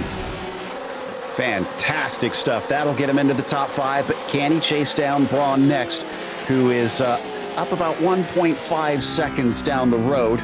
Here we ride on board with Sang. DJ, the 14, has already pulled himself about half a second off Brody, so he's away from the attack from behind. Yeah, and you see him there just taking a moment to kind of loosen himself up in the cockpit, keeping himself nice and limber. That's a good place to do it. I like that. That tells me here that Justin is in a good driving headspace. Yep. Unfortunately, though, it's about 2 seconds now. As remember, it was about 1.5 before, so Braun managed to get a much better exit, it seemed, or just take the roller coaster that little bit faster. But here we've got Rafael Amorim, one in Auto Club, one out at Barber. Can he win now at VIR and completely sweep everybody in the Zone Group Challenge in 2022? Well, not to put the commentator's curse on him, because I think I did enough damage with that last week. But yeah, he's really putting on a good show here as we take a look back at Schum. Schum's really trying to make that outside pass happen. Couldn't quite do it because, well, yeah, when you've got Dave Craig in front of you who runs a little bit wide coming out of one, makes it impossible to get out there. Yeah, just no room at the end. Let's take another look at it here. And this is coming down into the left hook and now coming up to the snake. Our drivers forming up. And actually, I think this is live here. Yes, this is live, actually. Schum still chasing on Craig. And into the climbing S's. They're not the only ones that need to worry because Gonzalez and Eddie back in the 79 are close, and also Stifel and Albano fighting for 15th as well. Yes, indeed. And Gonzalez, very sketchy there going through South Bend, almost tipping a toe out onto the grass. A little bit of front end damage there to Lyle Eddy. Remember, I was remarking earlier that I said Gonzalez had some rear end damage. Well, I think we found the results of it. That's the front end damage on Eddy. Yeah, big crinkle there on the nose. That might hurt his straight line speed. But Schum is starting to get very close. Schum's going to try and stick his nose in. He gets side by side. Craig tries to defend. Oh, a little bit of contact. Another little bit of contact. They get away with it. And an aggressive but great move from the 56 to get himself into 11th. Yeah, nicely done on both sides again. When we're watching this caliber of driver get into a corner and able to drive that hard, mirror to mirror, through such a tight little section, such a section where there's no room for a mistake, and both of them come out of it unscathed, I've got to give kudos. Well, you said yourself, they don't need those mirrors anymore, so... That's right. No mirrors. You don't need those. They come down through the horseshoe, and man, now that Schum is clear, look at that. He's already got a nice little gap over Craig, who's starting to be collected by Gonzalez and Eddie. And we're still 32 minutes left in this race. There is still a lot left to go, and we haven't really seen the sun out, DJ, since we went to the grid, it seems. No, we haven't. Track temperature has risen by about a degree. It's up to 70 degrees Fahrenheit, but it is still very cool temperatures here around the Virginia International Circuit. So drivers are going to have to keep that in mind. Jumping back on board with Mario Gonzalez as he tries to close in on Dave Craig right ahead of him through the rising S's. Off the track, he's going to spin around. Nobody hits him. He doesn't hit anything. So at least the worst of it is done. He's trying to wait for an opening. Patiently, nicely done there to not go in front of Rava, who was the last in the 88 to fly by. And he is returning in at 21st. We're going to take another look here. Michael in South Bend bites another driver. As he comes up here, I just feel the quote that I know from my friend Travis Brown, the wing wash is real. I think that's what caught him out there. He was just a little bit too close, not getting enough air on his wing to be able to make the turn at that speed. So Mario in the 777 is going to have a lot of time to make up. That was a long wait for everybody to cycle on through. So we look at Brody once again. He's fallen down to 6th since the start of this race. Started from 5th, overtaken by that man you see in front. That is Justin Sang. Has not been able to get it back since then, but he's been holding on, DJ, so he's within range. Yeah, he's certainly within range, just trying to see what he can do here to try to close in behind a little bit. And this is exactly the kind of pressure I think he needs to be giving. Just slowly but surely building up that pressure, building up that attack for as long as he can. Yeah, we get a little bit of sunshine finally. I think we're moving over to the darker edge of the track. The clouds do move in here and do affect the sunlight according to the angle of the sun. So just like in real life, one half of the track can be under shade and the other can be bright and sunny. But this is Joe Stiefel here, sitting in 14th position, trying to see if he can do anything on Eddie as they go through South Bend. Thankfully, none of this group off this time by and around through Oak Tree out of that critical right-hander. This is looking like a very good run from behind as Joe Stiefel might be able to get the slipstream. Yeah, hopefully he's not going to give him the boot. That's a bilingual joke if you didn't get it. So Stiefel means boot in German. So hopefully not giving him the boot as we get up into the roller coaster. Oh, you mean it's not Das Boot? No, that's boat. Yes, I know. Right. As they come down out of the roller coaster, unfortunately, Stiefel not able to get through. Car not handling like a boat, thankfully, as he is still right on it. They're coming back up the front stretch. Still not seeing anybody come into the pits quite yet amongst this group. We're going to check in with John Martin, who is within the top 10. He is trying to attack on Nicky Chan. We haven't really talked about John much this race, DJ, but looks like he's trying to change that. Yeah, he's up one position on the day, started in 10th place. Definitely trying to get some moves on Nicky Chan, giving a little bit of breathing room there in between NASCAR Bend and Left Hook. I think he knows that Nicky's got Rodney Campbell right up ahead of him, and so he doesn't want to push too hard here and maybe force an error that he's not going to be able to get himself out of. It's a little bit of that give and take that we keep talking about here at this twisty VIR circuit. See them kicking up a lot of dirt. Many of them just cutting a little bit across through the snake. They're allowed to do that. There's no penalty as long as they don't go over the iRacing boundaries. And they do bring up a lot of that dirt onto the track itself, though, and makes life frustrating, I'm sure, for anybody that is slightly out of control there, trying to catch the car. And around and out of Oak Tree, as Martin was much tighter, the apex doesn't seem to have given him any sort of advantage over Chan this time. So we'll have to carry on and try again a little bit later on in the race. Yeah, it looks like that they're kind of happy to hold station for a little bit. You don't want to stay there too long because, especially when you look in front of Chan, he's got that gap up to Campbell. It's just under a second. He does not want Campbell to get too far away. In front of him, Travis Brody. He's also got a decent little gap, but they've kind of settled in, and I think we're going to start seeing the mentality of the pit stop. How are they going to use their pit stop to their advantage? And we were riding on board with Chris Braun there, who was chasing Peterson. Had a look in the roller coaster, but couldn't quite get there. Peterson, who started early in this race, challenging for second with Huth in front of him, has now fallen away big time and is having to defend instead to keep Chris in the 258 from being able to attack.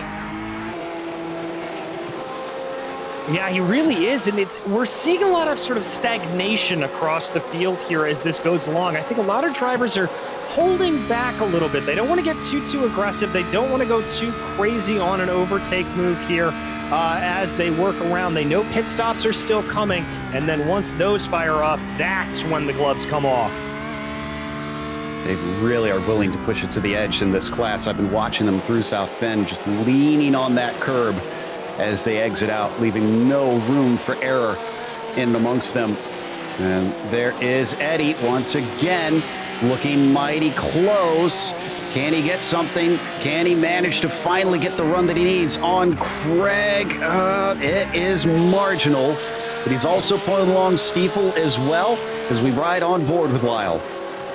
Yeah, Lyle is really trying to hold on to this position. It's a tough one when you've got Stiefel and Albano also closing down with Gerup right behind there. This is not a good place to be. The only person I really don't envy here would be Stiefel. Yeah, same here. Having to attack and defend at the same time is always a bit nerve-wracking. But back to our leader for a brief moment. 3.3 seconds over James Huth right now. James trying to keep him honest to the best of his ability, but we'll have to get closer than that. And then back behind them, on board with Braun. Watching as more dust kicked up by the 913 down in a NASCAR bend. Little bit off the apex there.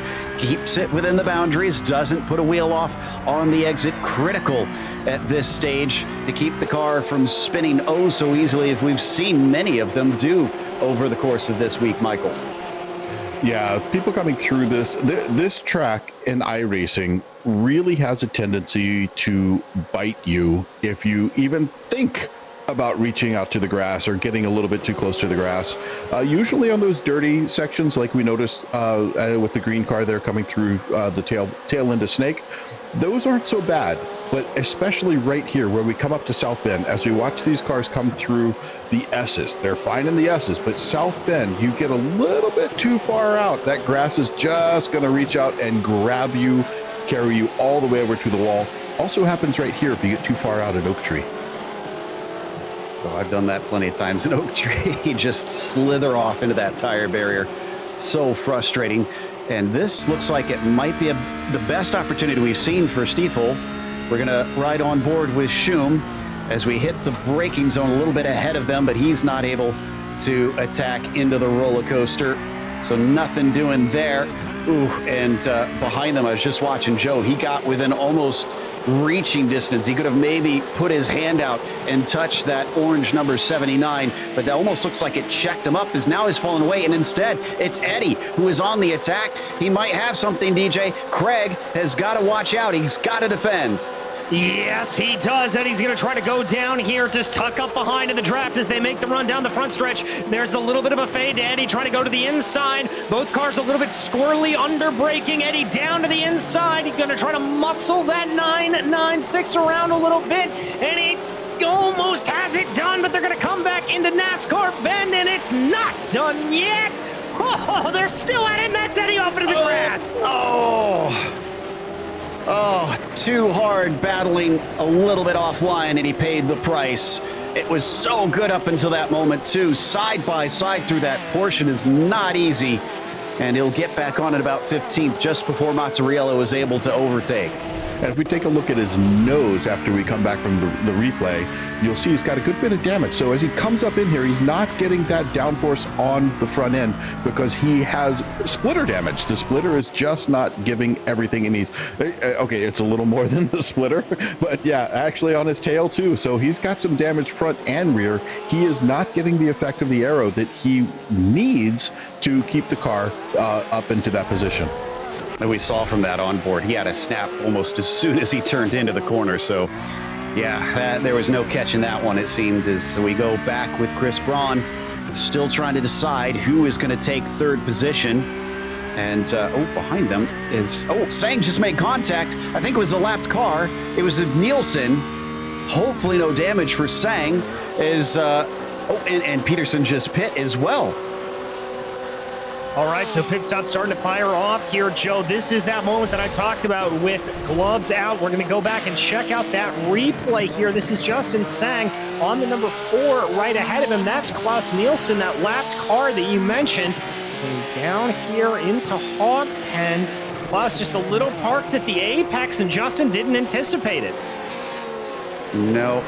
And unfortunately for Klaus, the fat lady did Sang on that one. So as they carry on, the 4 was able to get back to the track, but not without some big damage. The 14 is still in 4th. He inherits his spot, and that is partly because of Peterson pitting. Now, the 913 returns in 16th place. He's naturally our highest pitter, and looks like he's in clear air, but we head to the 3. This is Joe Stiefel once again. Dave Craig just in front of him. Yeah, so from one bad joke to another, we watch as Stiefel tries to come around the south bend, getting up into the braking zone. I think he's just getting a little outbrake by Craig. Craig seems to have a little better control over the brakes, but coming off this corner, now he is able to get right up underneath that rear wing, but doesn't quite get the power down as well as Craig does, and Craig is going to be able to hold on to this position all the way up to roller coaster. Yeah, just way too far away. So number 3 will have to sit in line for the time being. Will we get any more pit stops from here? Because we're now at the halfway point of this race. Looking very good on the brakes, though. The 3 closing in to nearly a car length on that 996 out of Hog Pen. We saw Peterson pit. Will Dave pit in? No, neither will Joe. Both are going to carry on for now. All right, so a little bit of an interesting strategy here for them to keep going. I'm a little bit surprised that Peterson came in as early as he did, clearly going for a bit of an undercut here, and it did deposit him in some relatively clean air, so that will be a boon to him. Now we're getting a black flag from Mario Gonzalez, and for an incident. I'm trying to find out and see what exactly was the cause of that. So he's already down in 17th, and now he's going to have to wait even longer and lose more positions to come in and serve that one. But Travis Brody here, who is back up to 5th place, but is probably going to lose that back to 6th once he gets his pit stop and hands back to Leif Peterson. He has been behind Justin Sang for a little bit now. Ooh, a little slide there off the corner from the 20, and that will not help him. Yeah, not going to help him at all. He's really trying to do a brilliant job here, but just making tiny mistakes here and there. Getting too much wheel spin coming off the corner there is not helping him to stay into the draft. Well, he's just in the draft, but not in the clutches of being able to make a pass on Sang. And they're coming up to the entry as well. Amarim's going to stay out, so will most of our leaders, it appears, as they go by the pit entry. So nobody willing to try and take a gamble except for Peterson for now. Will that pay off is the question. Because, let's see, does he still have anybody in front of him? No, he's still running in clear air right now. So Peterson's actually still sitting pretty out there, trying to do his own thing and run without pressure. But we watch from Joe, and despite the damage on the front and a little bit on the rear of that car, he's hanging with Craig, but I wonder if that is preventing him from getting enough momentum to try and attack. And our latest in the pits is Julian Velez in the 33. Yeah, so Velez coming down in, and I got to think your assessment here for Stifel is right, Joe, that he just is losing a little bit of run off of the corner and a little bit of bite into the corner.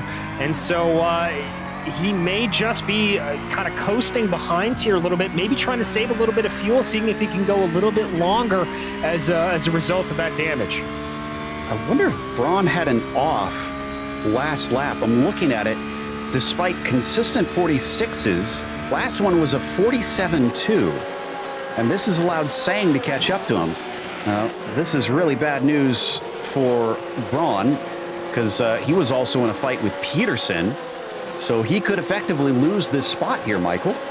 Indeed he could. Sang has just been driving a very clinical race. He's just been ticking off laps, trying to stay ahead of Brody while he can, and had that beautiful pass early on, but he's really focusing forward. Now, Sang is one of those guys who has a very high I rating. For people who don't know what the I rating is, it's kind of a gauge of your skill. It's not definitive, but he has a very high I rating. He's up over 4,000. And to give a little perspective, I'm at 3,000, and I'm a professional race car driver. Now, you have other folks who are pros out there who are at about 7,000. So there's kind of a broad range, and it's a little different in the sim.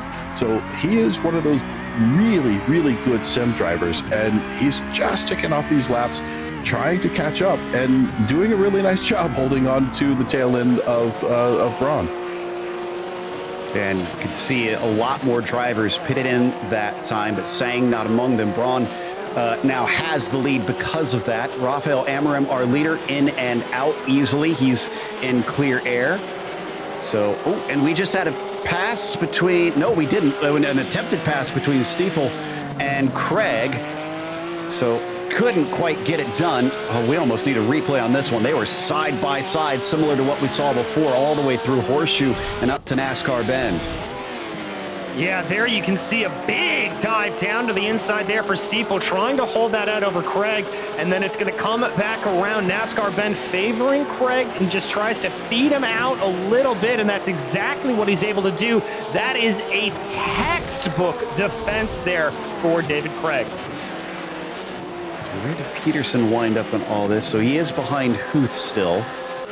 So that's unfortunately not going to work out for him getting that spot. In fact, Huth looks relatively far up the road. We're watching Sang, see if he and Braun will pit right on board with Justin in the 14 coming through Hog Pen. And I think this should be the end of the pit window. Indeed, there goes Chris, there goes Justin. And I think we're going to see everybody else follow them down the lane now, Michael. Yeah, so we watch Schum also make his dive to those cones right there. That is your speed marker. You have to be at pit speed when you come to those yellow cones. And then once you hit the green ones on the other side, you can accelerate. But there's an idea of crashing the cones. You've got to come in here, brake as late as possible as we watch the 79 closing up pretty tight into that. He was right on the edge. Very well done. I'm watching everybody making their pit stops, diving into here, and they are on the brakes at, I swear, the exact same millimeter marker. Ooh, and Peterson got jumped by Sang. He's in the midst of Sang and Braun now. That was critical in amongst them. Justin with the shortest pit stop of the three at 12.8 seconds. But Leif Peterson managed to come out ahead of the 258. Yeah, indeed, and that is going to be absolutely mega here. Sang now has to do the other part of the equation, which is just to try to defend, because I think Leif Peterson's going to have his blood up a little bit, and he is going to be trying to attack full bore. Well, if I could ask him a small favor, he can't attack for a moment, because as we cross the 13-minute mark of tonight's race, it's time to bring you the Hagerty Motorsports Race Break. Since 1984, Hagerty has been the worldwide leader in collector car insurance. Everything they do is geared toward enabling and enhancing the experience of automotive enthusiasts and making sure that the vehicles we all love, and the lifestyles that revolve around them, don't just survive, but thrive well into the future. Hagerty, let's drive together. Up at the front, Rafael Amarim re-inherits the lead, has not been challenged, but it's not as dominant as what we witnessed in the club class. It's only 4 seconds ahead of Huth right now, so he's got to keep it clean and on the track. James Huth, who is known for being a hot shoe here, he's often cited as many of the drivers as an inspiration or one that they watch out for specifically in the sim. Then right now he's showing why with a handy podium. Justin Sang fighting his way through, up from 7th on the grid to a potential podium, but now he's going to have to play defense. Look at that. Through the pit stops, a quick stop got him up here into 3rd as Leif Peterson exits right behind him and even takes a little bit of a look down into the horseshoe, but nothing doing for now. He is sandwiched between both Justin and Chris Braun and suddenly has the excitement elevated tremendously. Chris Braun behind him in the 258 sits in 5th position. It has been a fall backwards starting from 4th and unfortunately unable to hold back as he had an error that we didn't quite catch on screen, but 8/10 off of a regular lap for him. We'll try and investigate to figure out what caused that. Travis Brody sits in the 6th position. Travis, another one that seems to not have the best of races here today, going a little bit backwards from his 5th starting position and not been able to gain since then, as Rodney Campbell is in the 7th position. Quiet day for him, haven't talked about him much. Again, I always wonder how much the drivers want that to be the case and not to really be highlighted here on the broadcast. He'll get a handy 7th after gaining one spot from his start. Jacob Schum is in the 8th position. He's definitely been in the wars. He's got himself up to try and chase down Campbell, but he's also defending on the next one back here, DJ. And that is Nicky Chan of the 000 machine, who is down 3 positions on the day, trying to fight his way back a little bit. And he's got a little bit of watch out in his mirrors because John Martin in the 128 is right behind him, only about 1.2 seconds back. So John doing a good job right where he started. Behind John Martin is Rick Reisenberg in the 15 machine, the Diablo region driver, doing a good job here to just keep everything nice and steady the best that he can. And behind him, it's Dave Craig. We've been following him a whole lot as he has been in the wars all day long in that 996 yellow machine. Behind Craig is Gabriel Albano, up 2 positions on the day in the 131, and he's got himself in a little bit of a fight with another man that we've been keeping our eye on quite a bit today. That is Joe Steifel. There, the Chicago region driver of the number 3, trying to get his way forward as much as he can. In 15th, it's Oregon Gerloff in the 734. He is up 3 on the day. He's got about 1 second up ahead on the road to Julian Velez right behind him. Velez up 4 positions on the day. Michael? And hot on the heels of Velez is Jeremy Mazzariello. Only a half a second off. Look how close he's getting in there from the North Country region, Zone 1. Going back to our next is Robert Rose, having a pretty decent day. Also up 4 positions. Up 1 position. So coming back then from there to P19, it's Christian Rava, who is up 4 positions. Having a nice day, just kind of sitting back there, cruising on through, found his spot where he wants to drive, and just holding it beautifully right there out of the Sun Coast region. Next, we have Robert Lacroix, who had some earlier incidents, down 8 positions, having a tough day from the Rinsport region, Zone 1. Behind him is Lyle Eddy. Eddie being a major part of our broadcast today out of the Pacific Northwest region, back in P21 now after some difficulty early on, but holding on and expect some movement forward in the next few laps. Behind him, Robert Cottle is rolling on in P22 from the Intermountain region in Zone 9, working his way through the climbing S's there, trying to, through the climbing S's, or coming into the climbing S's just now. Behind him, Mario Gonzalez earlier on had some trouble, down 12 positions. Unfortunate day for the 777 out of Hill Country region, my region. Mario, show well for the region, my friend. And behind him, Klaus Nielsen in the number 4 is in P24 out of the Lone Star region, Zone 5. Joe? And this concludes tonight's Midway Race Report, brought to you by Hagerty Motorsports. Big thank you for sponsoring the Zone Group Challenge here in 2022. Amarim now up at about 5.3 seconds. He's gained a little less than a second to try and pull away from those chasing. So we run back to Leif Peterson, who still wants that podium spot, and he's going to have to fight Sang for it now. And they come off of the Oak Tree corner with these three after pit stops, DJ, stuck like this, not able to make any inroads so far. But I got a feeling when the clock ticks down close to zero, the intensity is going to be notched up, and we'll see a little bit more aggressive moves. Yeah, I think the intensity is just going to start to ramp up more and more. We've seen great drive out of Peterson. We've seen great drive out of Sang and Braun. So it's really just a matter across the board here of who is going to be able to apply the most pressure here as they work their way around. But this is where you're going to want to keep your eyes as the closing stages of the race kick off.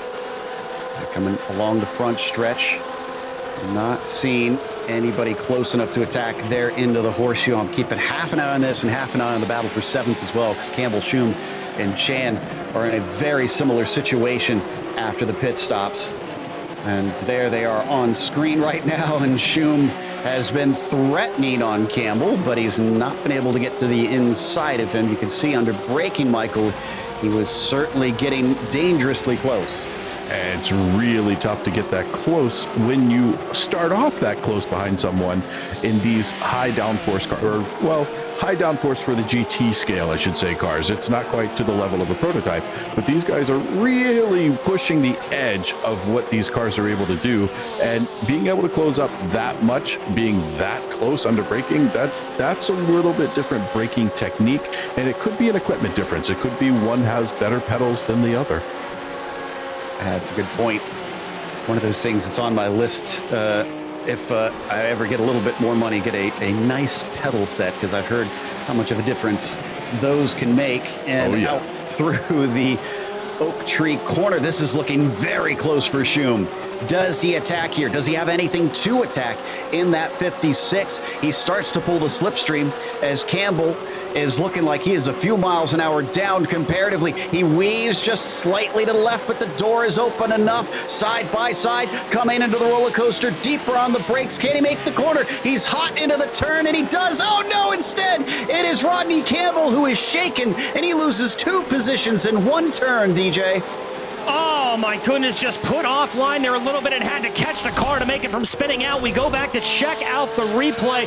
This was a perfect run here, coming up behind for the 56 of Schum. Positioned the car exactly where he needed to be, and Campbell just losing it all. If the Schum fits, he's going to have to try and wear it, and indeed he did. The 56 up to 7th with that move at the 62. Just slips up and falls down to 9th. In fact, he's already under attack from John Martin. I think I'm going to have to up my dad joke game here. There have been some pretty good ones coming across tonight as we're on board with Nikki Chan.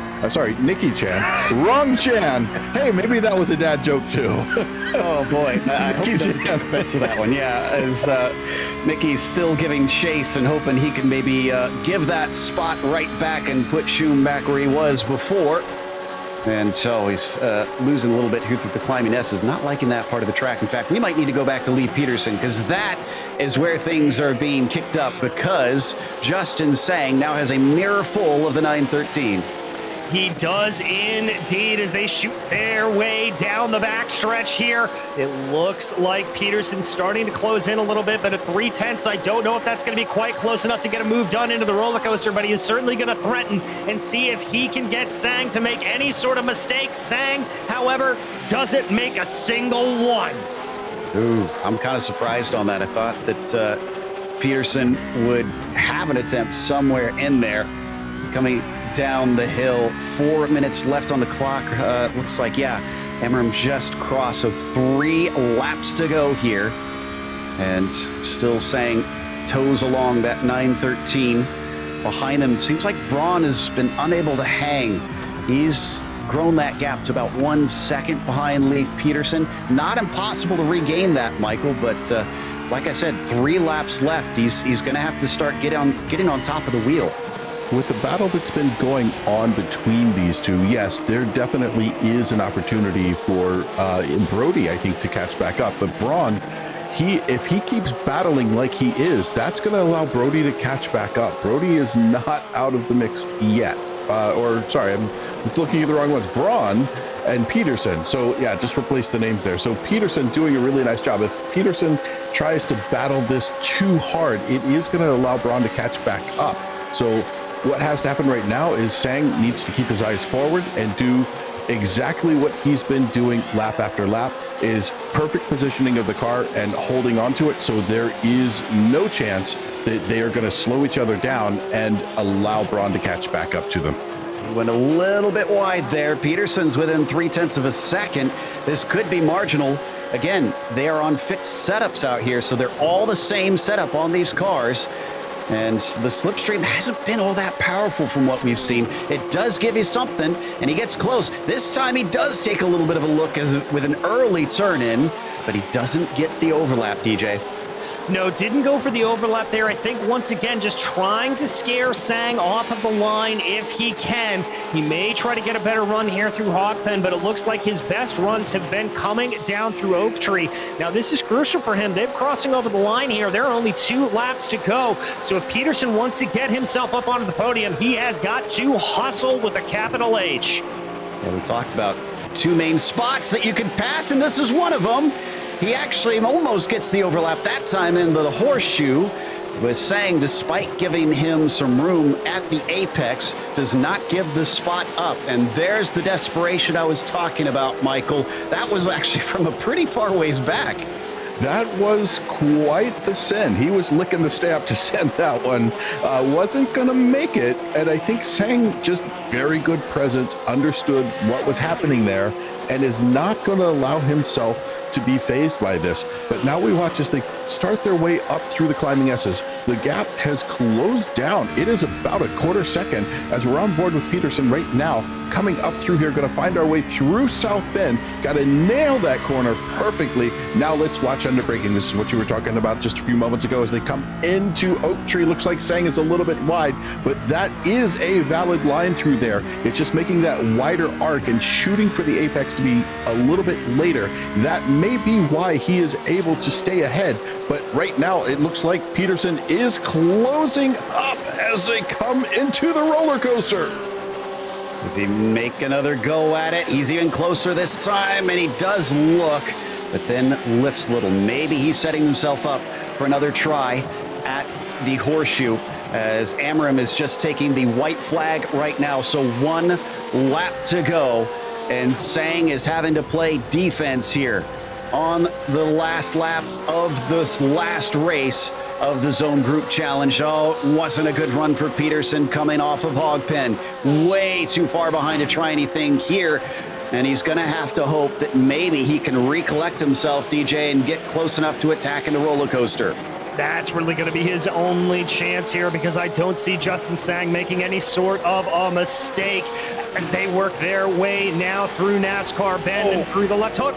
We've had a big wreck. Rodney Campbell making contact with Nicky Chan and John Martin into the horseshoe. Oh, it was a pass that went bad. And Craig has also made some contact here. Craig and I didn't see who the other car was, but it looks like they had contact at that same point.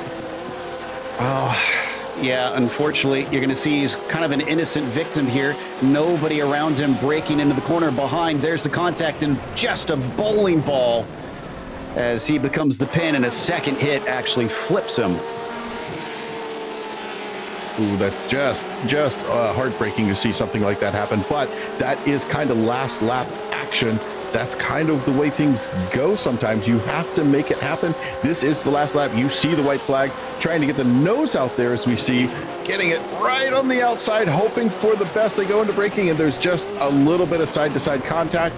An innocent victim sitting up there going through the corner, nothing in his way, suddenly gets taken out. And we have to go to the leader because the 13 is indeed going to sweep. All 3 races were won by Rafael Amarim. Behind him, James Huth, at least about 8 seconds back, but it's still a second place as Justin Sang, a successful defense for a podium. A pat on the back for that man from 7th on the grid. Peterson has to settle for 4th, and Braun unfortunately was never a factor there in those last few laps. He gets a top 5.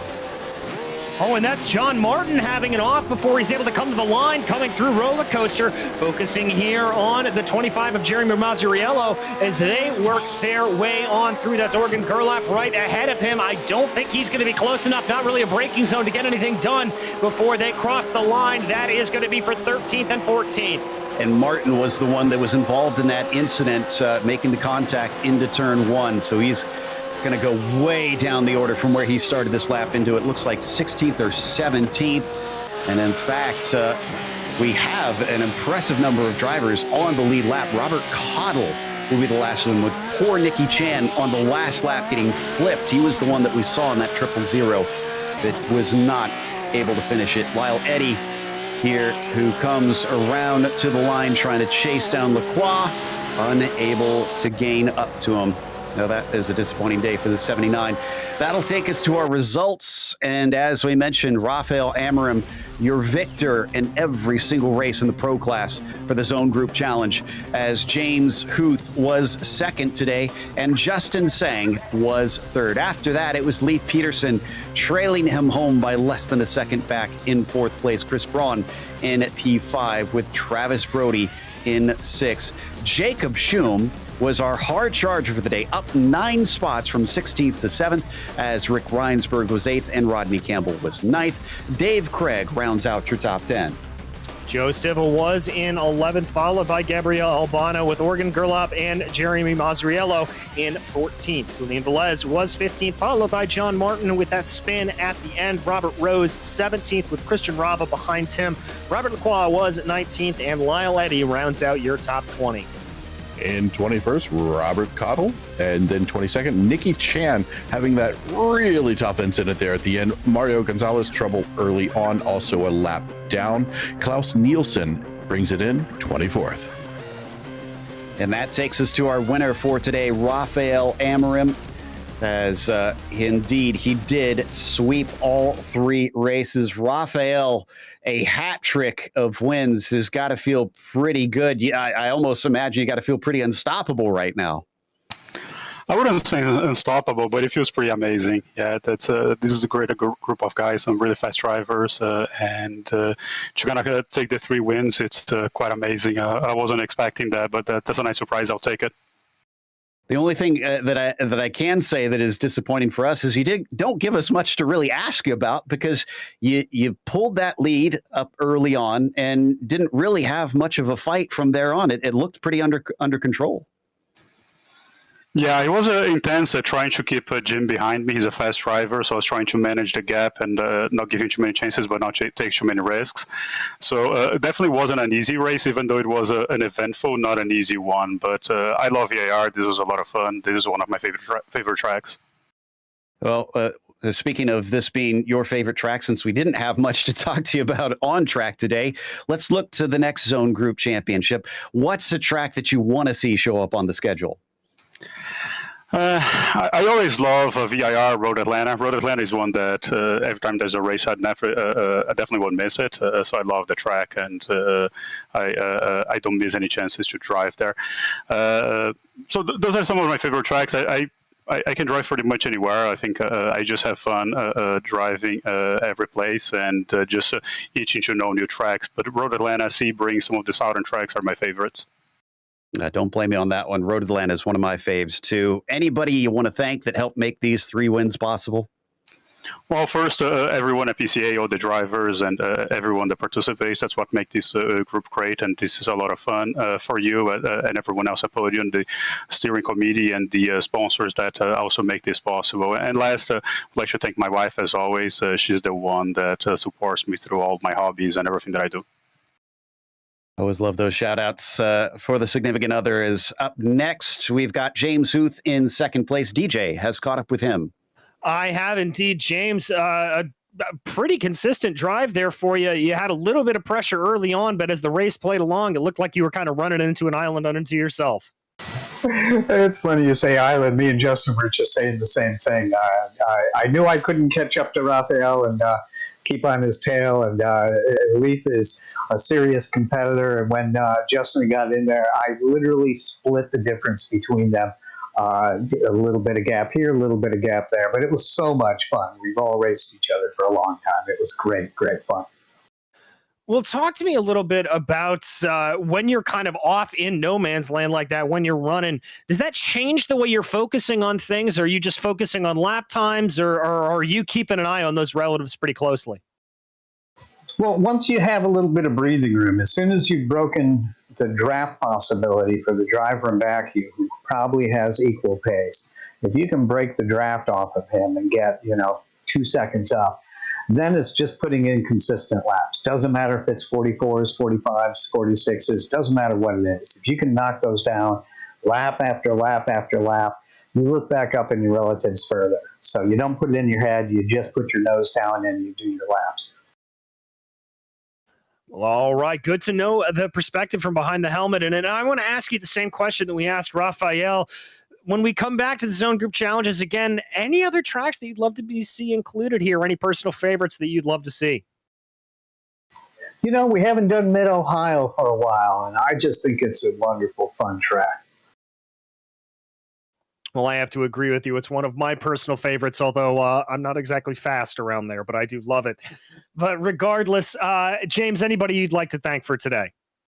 Well, my wife lets me do this all the time and take up the spare time. I don't know. I mean, I appreciate it and I thank her, but I think she's sort of grateful as well. It costs far less than a set of race tires. But, there's too much of a list to thank all the people that are behind the scenes, you guys and Hagerty and everybody else. But I really appreciate all the PCA members that sign up, join PCA Sim Racing, and come find out what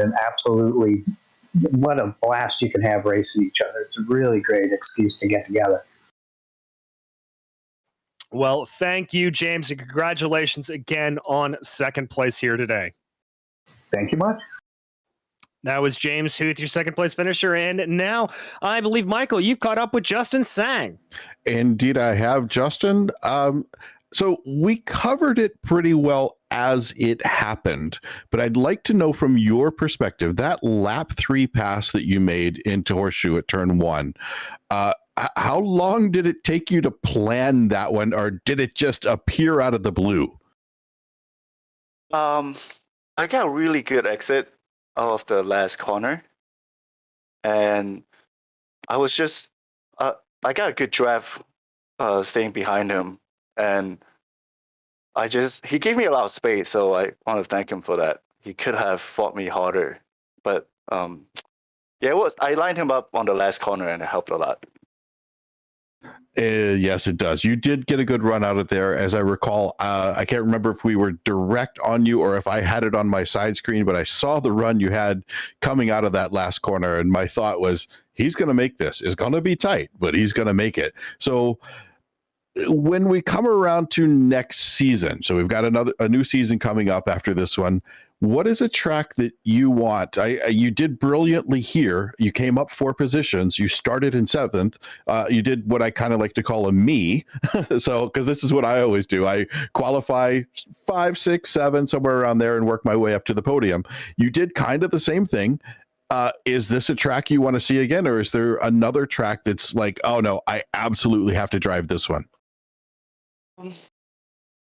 I don't know if I'm especially good at any track, but I've been doing a lot of practice at Sebring for the 12-hour, so that track might be one of the tracks that I'm looking for. Sebring is always a favorite in real life and on the sim. So I hope that you get to have a little bit of time on Sebring this time, or this next time around. So for this P3 today, you've obviously got people to thank. Who do you have? I want to thank J.R. Gregory. He was 8th place in Awesome, and I wasn't supposed to qualify for this championship, and he gave me the spot, so I have the opportunity to run with these guys.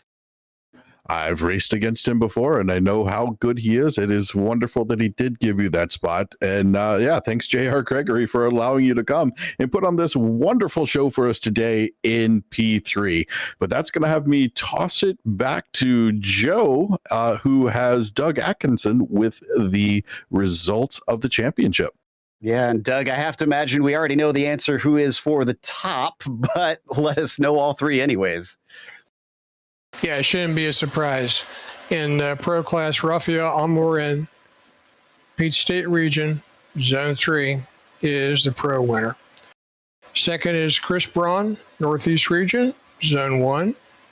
And Jacob Chun, Carolinas Region, Zone 3, is third place in the podium. So switching over to the different classes for PCA Pro, the winning zone group is Hurricane Alley. For PCA Club, Founders of Chanel, congratulations. PCA Sport, the WWZ, and for PCA Challenge, Hurricane Alley. So all the results, again, a reminder, are unofficial until everything is finalized, but that's what it looks like for now. Thanks, Joe. Thank you, Doug. This was a fun, short little series that we got to experience with the Zone Group Challenge. And unfortunately, this wraps it up for now, but we have more racing yet to come because we'll see you next time for Team Racing Enduro at 1 p.m. Eastern on Sunday, March 6th, live here on Podium Esports.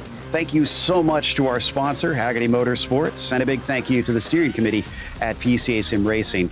Also, huge thanks to our team tonight, Michael, DJ, Ryan, Cameron, Dougie, and of course, Nicholas as well, who hopped in to help with the socials. Also, none of this would be possible without those behind the scenes of Podium Esports, Brian Bauer, Gary Sexton, and John Theodore.